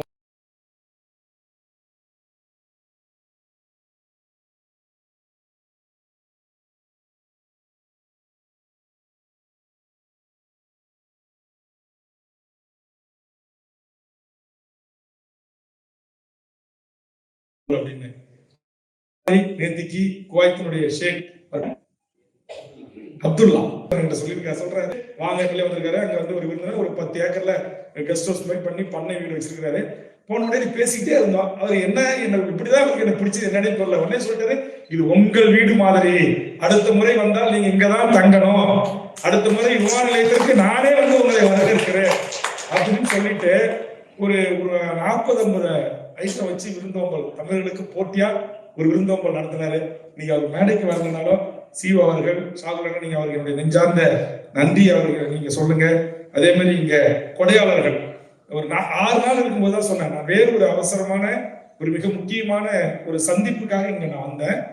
வந்த இடத்துல இப்படி வரேன், நீ குவைத் மண்டல பொறுப்பாளர் இல்லையா, அதனால நம்முடைய தமிழன் சாகுல் கிட்ட சொல்லாம வரக்கூடாது இல்ல, அதனால தகவல் சொன்னேன், இங்க வர சாகுல் முக்கிய நிர்வாகிகிட்ட நீங்க சொல்லிடுங்க அப்படின்னு சொன்னேன். ஏர்போர்ட்டுக்குலாம் யாரும் வரக்கூடாது, நான் அப்படி காலம் 5 மணிக்கு வருவோம், யாருக்கும் லீவ் போடக்கூடாது அப்படின்னு படிச்சு சொன்னேன். அப்படி இருந்து நல்ல உறவுகள் பல கட்சி பல அமைப்புகள் இருந்து ஒரு 15-20 பேருக்கு மேல வந்துட்டாங்க. இந்த சந்திப்புக்கு வருகின்ற என்னை பயன்படுத்தி ஒரு திடீர்னு ஒரு 5 நாட்களுக்குள்ள ஒரு அரங்கு நிறைந்த ஒரு மாநாடு போல் பல கட்சி தலைவர்கள், பெரிய மகிழ்ச்சி. அதிமுக நண்பர் சொன்னது மாதிரி எனக்கு வந்து என்ன அப்படின்னா, அதிமுக, திமுக, மனித மக்கள் கட்சி, விடுதலை சிறுத்தைகள், தேமுதிக, விஜய் கட்சியிலிருந்து கூட ஒரு தம்பி வந்திருக்கிறாரு, பாமக கூட ஒருத்தர் வந்திருக்கிறாரு நினைக்கிறேன். எல்லா கட்சியிலிருந்து வந்திருக்கிறாங்கல்ல. இது நம்ம ஊர்ல நடக்கிறது தான். இது வந்து உங்களுக்கு வந்து உண்மையிலேயே புலம்பெயர்ந்து வந்த பிறகுதான் நம்ம ஊரினுடைய பெருமை, நாம் ஒற்றுமையாக இருக்கணும் என்பதை நம்முடைய உள்ளம் சொல்லும். அதை வந்து உலக நாடுகள் அனைத்துக்கும் நான் வெட்னா தமிழ்ச்சங்க மாநாட்டுக்கு போனேன் கடந்த ஆண்டுக்கு. போகும்போது நான் போனது ஒரு ஸ்டேட்டுக்கு தான், ஆனா அங்க என் மீது அன்பு வைத்து பாசம் வைத்து ஒரு 10-12 மாநிலங்களுக்கு கூப்பிட்டாங்க. ஒரு மாசம் முழுக்க விமானத்துல பறந்து எல்லா தமிழ்ச்சங்க பள்ளிகளுக்கும் எல்லா தமிழ்ச்சங்க நிகழ்ச்சிகளையும் போய் கலந்துக்கிட்டாங்க. அங்க ஜாதி மதம் கட்சி எல்லாத்தையும் தூக்கி போட்டுறாங்க. அது ஆனா கடலை தாண்டி சென்னையில போய் இறங்கினா சாத்தியம் இல்லை. கடலை தாண்டிட்டா பரவாயில்ல. பாருங்க அதிமுக, இங்க பாருங்க அதிமுக, இங்க திமுக, அங்க பாருங்க மனித ஜனநாயக கட்சி, அங்க பாருங்க விடுதலை சிறுத்தைகள், இப்ப அங்க தேமுதிக, எல்லா கட்சியும் இது இந்த ஒற்றுமை ஏன்னா இங்க எவ்வளவு கஷ்டப்பட்டு துன்பப்பட்டு துயரப்பட்டு உழைச்சி சம்பாதிச்சு இங்க இருக்கிற இடத்துல இங்கேயும் நம்ம சண்டை போட்டு இங்க அமைப்புகள் இருக்கலாம். 40 அமைப்பு இருக்குன்றாங்க. இருக்கட்டும், நல்லதுதான். ஜனநாயக நாட்டுல அமைப்புகள் இருக்கிறது நல்லது. எல்லா அமைப்புகளும் போட்டி போட்டுக்கிட்டு அது இல்லாத மக்களுக்கு உதவி செய்வது அதுலயும் மிகச்சிறப்பு. அந்த வகையில் இந்த ஒற்றுமைக்கு உண்மையிலேயே நான் தலைவணங்குகிறேன். இதுக்கு கொடையாளர்களாக இந்த உதவி செய்த KNK பிரதேச சிந்தா பகீர் அவர்களுக்கும், சேலம் RR உணவகம் தோல்வி அவர்களுக்கும், பற்றை சாதிக் அல்லாவுதா அவர்களுக்கும், நியூ தாஜ் அவர்களுக்கும், அல் முல்லா எக்ஸ்சேஞ்ச் அவர்களுக்கும், முகில் பதிப்பகம் வித்தியாசகர் ஐயா அவர்களுக்கும், மக்கள் சேவை மையம் நம்முடைய அலிபாய் அவர்களுக்கும், அதுபோன்று நம்முடைய அமைப்பு சார்பாக இயங்கக்கூடிய தம்பி நம்முடைய தமிழ் சாகுல் அமீர், இந்த குவைத் மண்டலத்தினுடைய ஒருங்கிணைப்பாளர், இங்கிருந்து இப்ப பக்கத்துல சவுதி அரேபியா, ஈராக்கு, இன்னும் ஒரு 2-3 நாட்டையும் கொஞ்சம் ஆள் பிடிச்சிட்டாரு. இதுல பாத்துங்க, என்ன எல்லாரும் ஜாதி கட்சின்றான். எனக்கு தெரிஞ்சு இந்த நாடுகள் எல்லாம் அதிகமா வடதமிழ்நாட்டுல இருந்து என் ஜாதி சேர்ந்தவங்க தான் இந்த வேலையை நிறைய பேர் செய்யறான். ஆனா அந்த சாதி ரீதியா இங்க என்கிட்ட விரல் விட்டு எண்ணக்கூடிய நான் பிறந்த சமூகத்தை சேர்ந்தவர்கள் விரல் விட்டு எண்ணக்கூடிய 1-2 பேர் தான் இருப்பாங்க. ஒட்டுமொத்த தமிழ்ச்சாதி எனக்காக அமர்ந்திருக்கு. இதுதான் என்னுடைய அரசியல். இப்ப எங்க அன்புமணி வந்தாருன்னா யார் இருப்பான்? எல்லாம் வண்டி நல்லா இருப்பான், மஞ்சள் சட்டை போட்டு இங்கேயும் அக்னி குண்டத்தை வச்சு நிற்பான். ஆனா நான் வந்தேன், தமிழ்நாட்டுல எத்தனை ஜாதி இருக்குதோ, எத்தனை கட்சி இருக்குதோ, எத்தனை மதம் இருக்குதோ அத்தனையும் மேடையும் முன்பு மேடையும் அமர்ந்திருக்காங்கல்ல, இதுதான் வேல்முருகனுக்கான வெற்றி. அந்த வகையில் அதை இந்த குவைத் மண்டலத்தை ஒருங்கிணைத்து மிகச்சிறப்பாக நடத்தி கொண்டிருக்கிற தமிழன் ஷாகுல் அமீத் அவர்களுக்கும், ஆசிகுலம் பெரோஸ் அவர்களுக்கும், தாரிக் அவர்களுக்கும், நசீர் அவர்களுக்கும், அன்னவாசல் கலீல் ரஹ்மான் அவர்களுக்கும், சிவகாசி சம்சுதீன் அவர்களுக்கும், பெரம்பலூர் ரஹ்மான் அவர்களுக்கும், ஆச்சிக்குளம் சதாம் அவர்களுக்கும், முத்துப்பேட்டை தர்கா நவாஸ் அவர்களுக்கும், அன்னவாசல் காசிம் அவர்களுக்கும், அன்னவாசல் பிரை அசீஸ் அவர்களுக்கும், முத்துப்பேட்டை ஷேக் அவர்களுக்கும், ஆச்சிக்குளம் உமர் அவர்களுக்கும், கும்பகோணம் நிசார் அவர்களுக்கும், அசார் அவர்களுக்கும், நாசர் அவர்களுக்கும், கரம்பக்குடி பயாஸ் ராஜ் அவர்களுக்கும், புதுகை புயல் ஆரின் அருண்குமார் அவர்களுக்கும், பெரம்பலூர் கபூர், கும்பகோணம் வாகி, அன்னவாசல் ஆசி, ஒயிட் கலீல், முகமது ரியாஸ், மணிகண்டன், அக்பர், வீர் முகமது, அரியலூர் மனோஜ், ராஜா, கணேஷ், ஷாகுல், கமீல், விக்னேஷ், புதுக்கோட்டை கார்த்திக், நவீன், சுபாஷ், சல்மான், ஆனந்த், அப்துல் மற்றும் அனைத்து தோழமை கட்சிகளிலிருந்து வருகின்ற அனைத்து என் தாய் தமிழ் உறவுகளுக்கும் 2 நாளா இந்த கோயத்துல எங்க பார்த்தாலும் நல்ல பெரிய பெரிய காரு, அதுவும் ஷேக்கெல்லாம் புயல் வேகத்துல போறான். அப்படியேப்பட்ட இன்னும் கொஞ்சம் பயம், பெல்ட்டை போட்டு நான் கொஞ்சம் முன்னாடி நான் பிரேக் அடிச்சுக்கிட்டே போனேன். அதெல்லாம் ஒன்றும் கவலைப்படாதீங்கன்னா நான் நல்லா ஓட்டும் அப்படின்னு சொல்லி எனக்கு பல்வேறு அமைப்புகளின் தலைவராக பொறுப்பாளராக இருந்து நம்முடைய இர்பான், மஜித், இவங்கெல்லாம் அதே மாதிரி சரத்குமார், அருப்புக்கோட்டை சரத்குமார் போன்றவர்கள்லாம் அப்பப்ப 3-4 வண்டி கூட வரவேற்று கூட்டு போய் பாதுகாப்பாக அழைச்சிட்டு ஹோட்டலுக்கு கூட்டு போய் சந்திப்புகளுக்கு ஏற்பாடு செய்து சிறப்பாக என்னுடைய ஒத்துழைப்பு தந்த எல்லா திமுக, அதிமுக, விசிக, மக, ஜனநாயக கட்சி, தமுக, நம்முடைய முதல் கோயத்துக்கு கூப்பிட்ட எங்கள் புண்ணியவான் அங்க உட்கார்ந்துருக்காரு, நல்ல மரக்காரர் உள்ளிட்ட கூட்டுதல் மட்டுமில்ல அவரு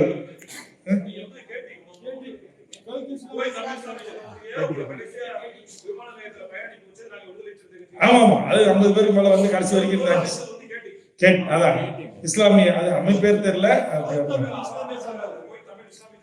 ஆமா அப்படி அமைச்சு அங்க பள்ளிவாசல், தூதர் உள்ளிட்ட எல்லாரோடையும் உட்கார்ந்து உறவாடி பேசுவதற்கு அந்த முதல் தளம், முதல் களம் அமைத்து கொடுத்தாங்க.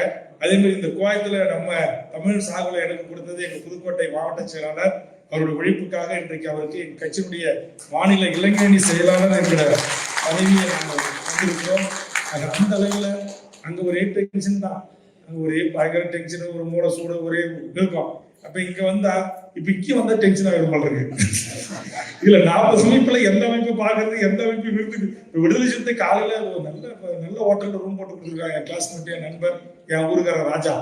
நாளைக்கு அங்கேயே நல்ல காலைல சாப்பாடு இருக்கு, எதுக்கு நான் செலவு பண்றாங்க விடுதலை சிறுத்தை, வேணா நண்பர்கிட்ட சொல்லிடணும் அப்படின்னு சொல்லி பார்த்தா விட மாட்டாங்க, கோச்சிப்பாங்க. அப்ப நாங்க கூட்டா வரமாட்டீங்களா அப்படின்னு. அதே மாதிரி இன்னும் சில பேர்லாம் இப்போ முறைச்சிட்டு இருக்கிறாங்க. இதுல சாகு சொல்றதுக்கு தான் போவார, நான் கூட்டா வரமாட்டேன். நீங்க யாரு கூட்டாலும் வருவேன். அதனால நான் வந்து எல்லாருக்குமானவனா இருக்கணும். எல்லா சமூகங்கள், எல்லா சாதிகள், எல்லா கட்சிகளுடைய அன்பை பெறணும். வாழ்ற வயசு கொஞ்ச நாள். அப்ப வாழ்கின்ற போது என்ன தள்ளிட்டு போறோம்? ஒண்ணும் கிடையாது. வெட்டிக்கிட்டு குத்திக்கிட்டு அடிச்சுக்கிட்டு சண்டை போட்டுட்டு நீ பெரியவனா நான் பெரியவனா, நீ பெரிய ஆளு நான் பெரிய ஆளு, எனக்கு இந்த சால்வை மாலை போடுறது, கிரீடம் கொடுக்கறது, பொக்கை கொடுக்கறது, காலில் ஓடுறது, வெடி வெடிக்கிறது, இது எதுவுமே பிடிக்காது. எதுவுமே பிடிக்காது. ஏன்னா நான் நேசித்த தலைவர் மேதகு வேலுப்பிள்ளை பிரபாகரன் என்கிற மகத்தான தலைவர். அதே மாதிரி சாதி ஒழிப்பே தமிழ் தேசியத்தின் விடுதலை என்று மிகப்பெரிய ஒன்றிய ஆதிக்க அரச பயங்கரவாதிகளிடமிருந்து அன்றைக்கு 40 ஆண்டுகளுக்கு முன்பே கணிச்சிருக்கிறாரு தோழர் தமிழரசன். தேசிய இனங்களின் கூட்டு சிறைதான் இந்திய அரசு அப்படின்னு அப்படி கணித்த அந்த மகத்தான தலைவன் தடம் பதித்து தமிழ்நாடு விடுதலை படையில் சிறுவயதில் சிறுகாலம் அவர்களுக்கு ஒத்தாசையாக ஆதரவாளனாக, அதற்கு பிறகு திராவிட முன்னேற்ற கழகம் என்கிற அரசியல் கட்சியிலும், அதற்கு பிறகு பாமக தொடங்கிய பிறகு பாமகவிலும், அதற்கு பிறகு தமிழக வாழ்வுரிமை கட்சி என்று தனியாக தொடங்கி இன்றைக்கு எல்லா சமூக மக்களுடைய அன்பையும் நட்பையும் பெற்று வளர்ந்து வருகின்ற என்னை, இந்த குவாய்த்து மண்ணில் வாழ்கின்ற என் அனைத்து உறவுகளும் திரும்ப திரும்ப வந்து நீங்கள் என்னை வாழ்த்தி கைத்தட்டி உற்சாகப்படுத்தி மீண்டும் இந்த தமிழ் சமூகத்துக்கு பணி செய்வதற்கான ஒரு நல்வாய்ப்பை சிறப்பாக செய்கின்ற உங்களை இன்னும் நாங்கள் சிறப்பாக செய்ய வேண்டும், நீங்கள் செய்கின்றது போதாது, இன்னும் உங்களை நாங்கள் வேலை வாங்க வேண்டும் என்று கூட போன முறை வந்தப்பதான் சொன்னாங்க. அந்த மெடிக்கல் சம்பந்தமா திருச்சியில ஒரு போராட்டம் வச்சேன். கலெக்டர், எஸ்பி, கமிஷனர் எல்லாரையும் கூப்பிட்டேன். அந்த கம்பெனிக்கு ரெய்டு போக சொன்னேன். சென்னை ஹெல்த் செக்ரட்டரி கூப்பிட்டேன். அவங்க கிட்ட விளக்கம் கேட்ட சொன்னேன். அவங்க சொன்னாங்க, கோயம்புத்தூர் இருக்கிற ஒரு 10-20 பேரை விட்டு மெயில் போட சொல்லுங்க, அந்த கம்பெனி ஒன்றிய அரசுடைய கட்டுப்பாட்டுல வருது, தமிழ்நாடு அரசுக்கு எந்த அதிகாரமும் இல்லைன்னு சொன்னாங்க. அதே மாதிரி சென்ட்ரல் கவர்மெண்ட் ஒரு அதிகாரிகிட்ட பேசி உடனே ஸ்டாஃப்கிட்ட சொல்லி ஒரு 50 பேர் மெயில் போட சொல்லுங்க. யாரும் பயந்துட்டு போடல. போட்டா நாளைக்கு இவங்களுக்கு ஏதாவது பிரச்சனை வந்துட போகுது. அந்த தவறுகளை கொஞ்சம் திருத்தி கொண்டிருக்கிறார் என்று அந்த கலெக்டர் இடத்திலே சொன்னார்.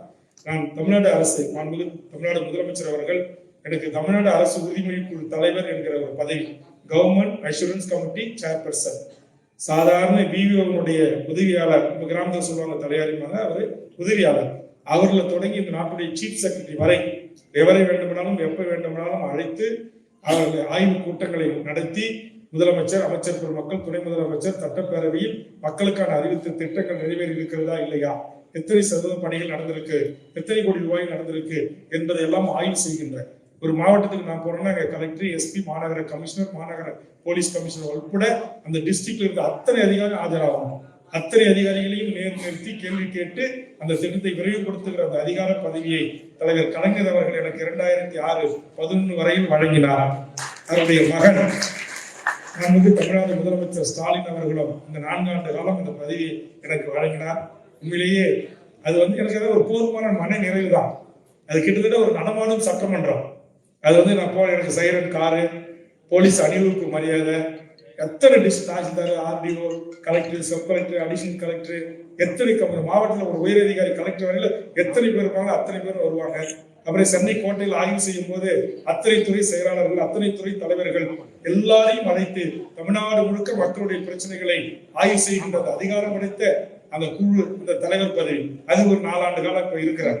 ஆக இதையெல்லாம் பயன்படுத்தி என்னால் முடிந்தது, நீங்க பார்த்துருப்பீங்க என்னுடைய ஃபேஸ்புக் லைவ் பார்த்தீங்கன்னா தெரியும்.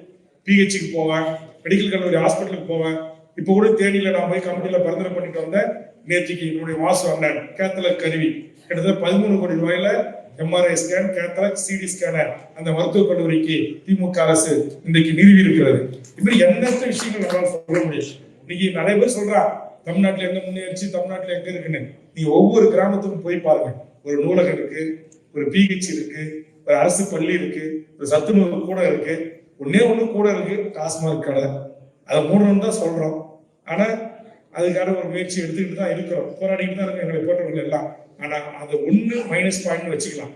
ஆனா மீதி தமிழ்நாட்டுல இந்த இத்தனை ஆண்டு கால அரசியல் வரலாற்றில் பிறந்தவர் காமராஜர் தொடங்கி இன்று வரையில் தமிழ்நாட்டை ஆண்ட அரசுகள் 1000 விமர்சனம் இருக்கலாம். ஆண்ட திமுக அதிமுக மீது. ஆனா அடிப்படை வசதிகளை நீங்க பீகார், குஜராத், மத்திய பிரதேசம், உத்தரப்பிரதேசம், ஜார்க்கண்ட், இன்றைக்கு இந்த நரேந்திர மோடி கும்பல்கள் தமிழ்நாட்டை குறித்து பேசுவதற்கு எந்தவித தகுதியும் இல்லாதவர்கள். அந்த அளவுக்கு இன்னைக்கு தமிழ்நாட்டில் இன்ஃப்ராஸ்ட்ரக்சர்ஸ், அடிப்படை வசதிகள் என்ன ஒண்ணு, நல்லா ரோடு போட்டான். ஆனா ரோடு போட்டு டெல்லி கவர்மெண்ட் காசு கேட்கறான். அதுக்குதான் டோல்கேட்டை எடுத்து நான் போராடிட்டு இருக்கிறேன். ஆனா இந்த மாதிரி சின்ன சின்ன சங்கடங்கள் விஷயங்கள் இருக்கத்தான் செய்கிறது. ஆனால் அதையும் தாண்டி இன்றைக்கு கல்வியிலிருந்து, மருத்துவத்திலிருந்து, சாலையிலிருந்து, உயர்கல்வியிலிருந்து, யூனிவர்சிட்டியிலிருந்து இன்னைக்கு நீங்க மிக சிறப்பான ஒரு கட்டமைப்பு கொண்ட, நம்ம இங்கிருந்து பீகார் போய் பார்க்கணும், உத்தரப்பிரதேசம் பார்க்கணும், ராஜஸ்தானை பார்க்கணும், மத்திய பிரதேசத்தை போய் எல்லா கிராமத்தையும் பார்த்துட்டு வந்து தமிழ்நாட்டை பார்த்துட்டு அதுக்கு பிறகு நம்ம பேசணும். ஆனா எங்கேயுமே போக மாட்டான். என்ன நிலவரனே எனக்கு தெரியாது. ஆனா இங்க உட்காந்துட்டு யூடியூப்ல லைவ் போடுவோம், இந்த நாடை குட்டிச்சோறு ஆக்கிட்டாங்க, இந்த நாட்டை வீணாக்கிட்டாங்க. அது இல்லை. யார் எந்த அரசுகள் நல்லது செய்திருந்தாலும் அதை பாராட்டி அங்கீகரித்து இன்னும் இதை விட மிகச்சிறப்பாக அரசுகள் செய்ய வேண்டும் என்று சொல்லுகிற ஒரு பணியைத்தான் நான் அரசியலாக செய்து கொண்டு இருக்கிறேன் என்பதையும் இந்த நேரத்திலே தெரிவித்து, மாண்புமிகு தளபதியின் சார்பாக எல்லா மாவட்டத்தின் கலெக்டரையும் அழைத்து ஆய்வு கூட்டங்களை நடத்தி தமிழ்நாட்டு மக்களுக்கு சேர வேண்டிய திட்டங்கள் சென்றடைந்திருக்கிறதா, மக்களுக்கான நலத்திட்டங்கள் சென்றடைந்திருக்கிறதா என்பதை ஆய்வு செய்கின்ற அந்த அதிகாரத்தை எனக்கும் தந்து, நீ பாருங்க இந்த மனசுல எல்லாருக்கும் வராது. ஒரே எம்எல்ஏ தான். எத்தனையோ இங்க ஜவஹர்லால் இருக்காரு, எங்க விடுதலை சிறுத்தை 4 எம்எல்ஏ இருக்காங்க, மதிமுக 4 எம்எல்ஏ இருக்காங்க, கம்யூனிஸ்ட் இருக்காங்க. அவங்க கிட்ட எல்லாம் கொடுத்திருக்கலாம். ஆனா என் மதிப்பிற்குரிய அண்ணன் தளபதி அவர்கள் திறமை உள்ளவர்களை, அதுக்காக அவங்களுக்கு திறமை இல்லைன்னு சொல்லல, ஆனா அவங்க எல்லாம் முதல் முறை எம்எல்ஏ, நான் 3வது முறை இல்லை எம்எல்ஏ.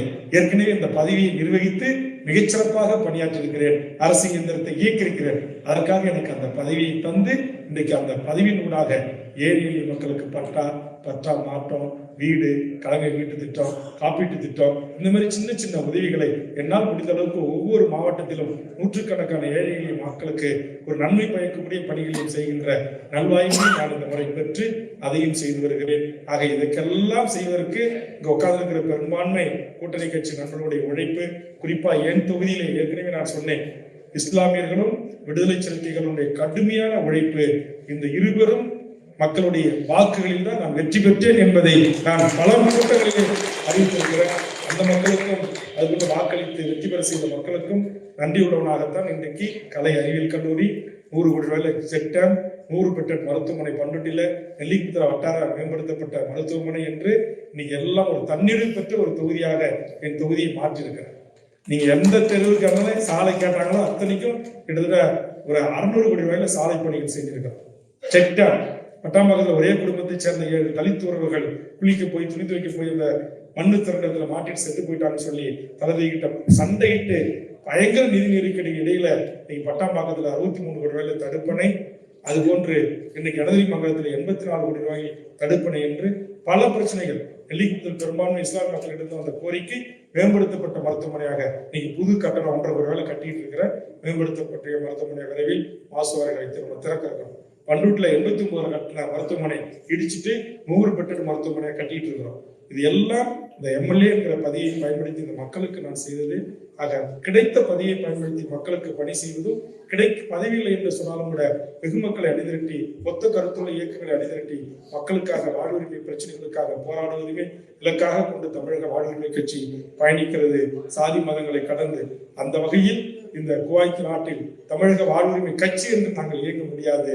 ஆனால் இந்த அரசு அதற்கு இடம் தராது, சட்டம் இடம் தரவில்லை.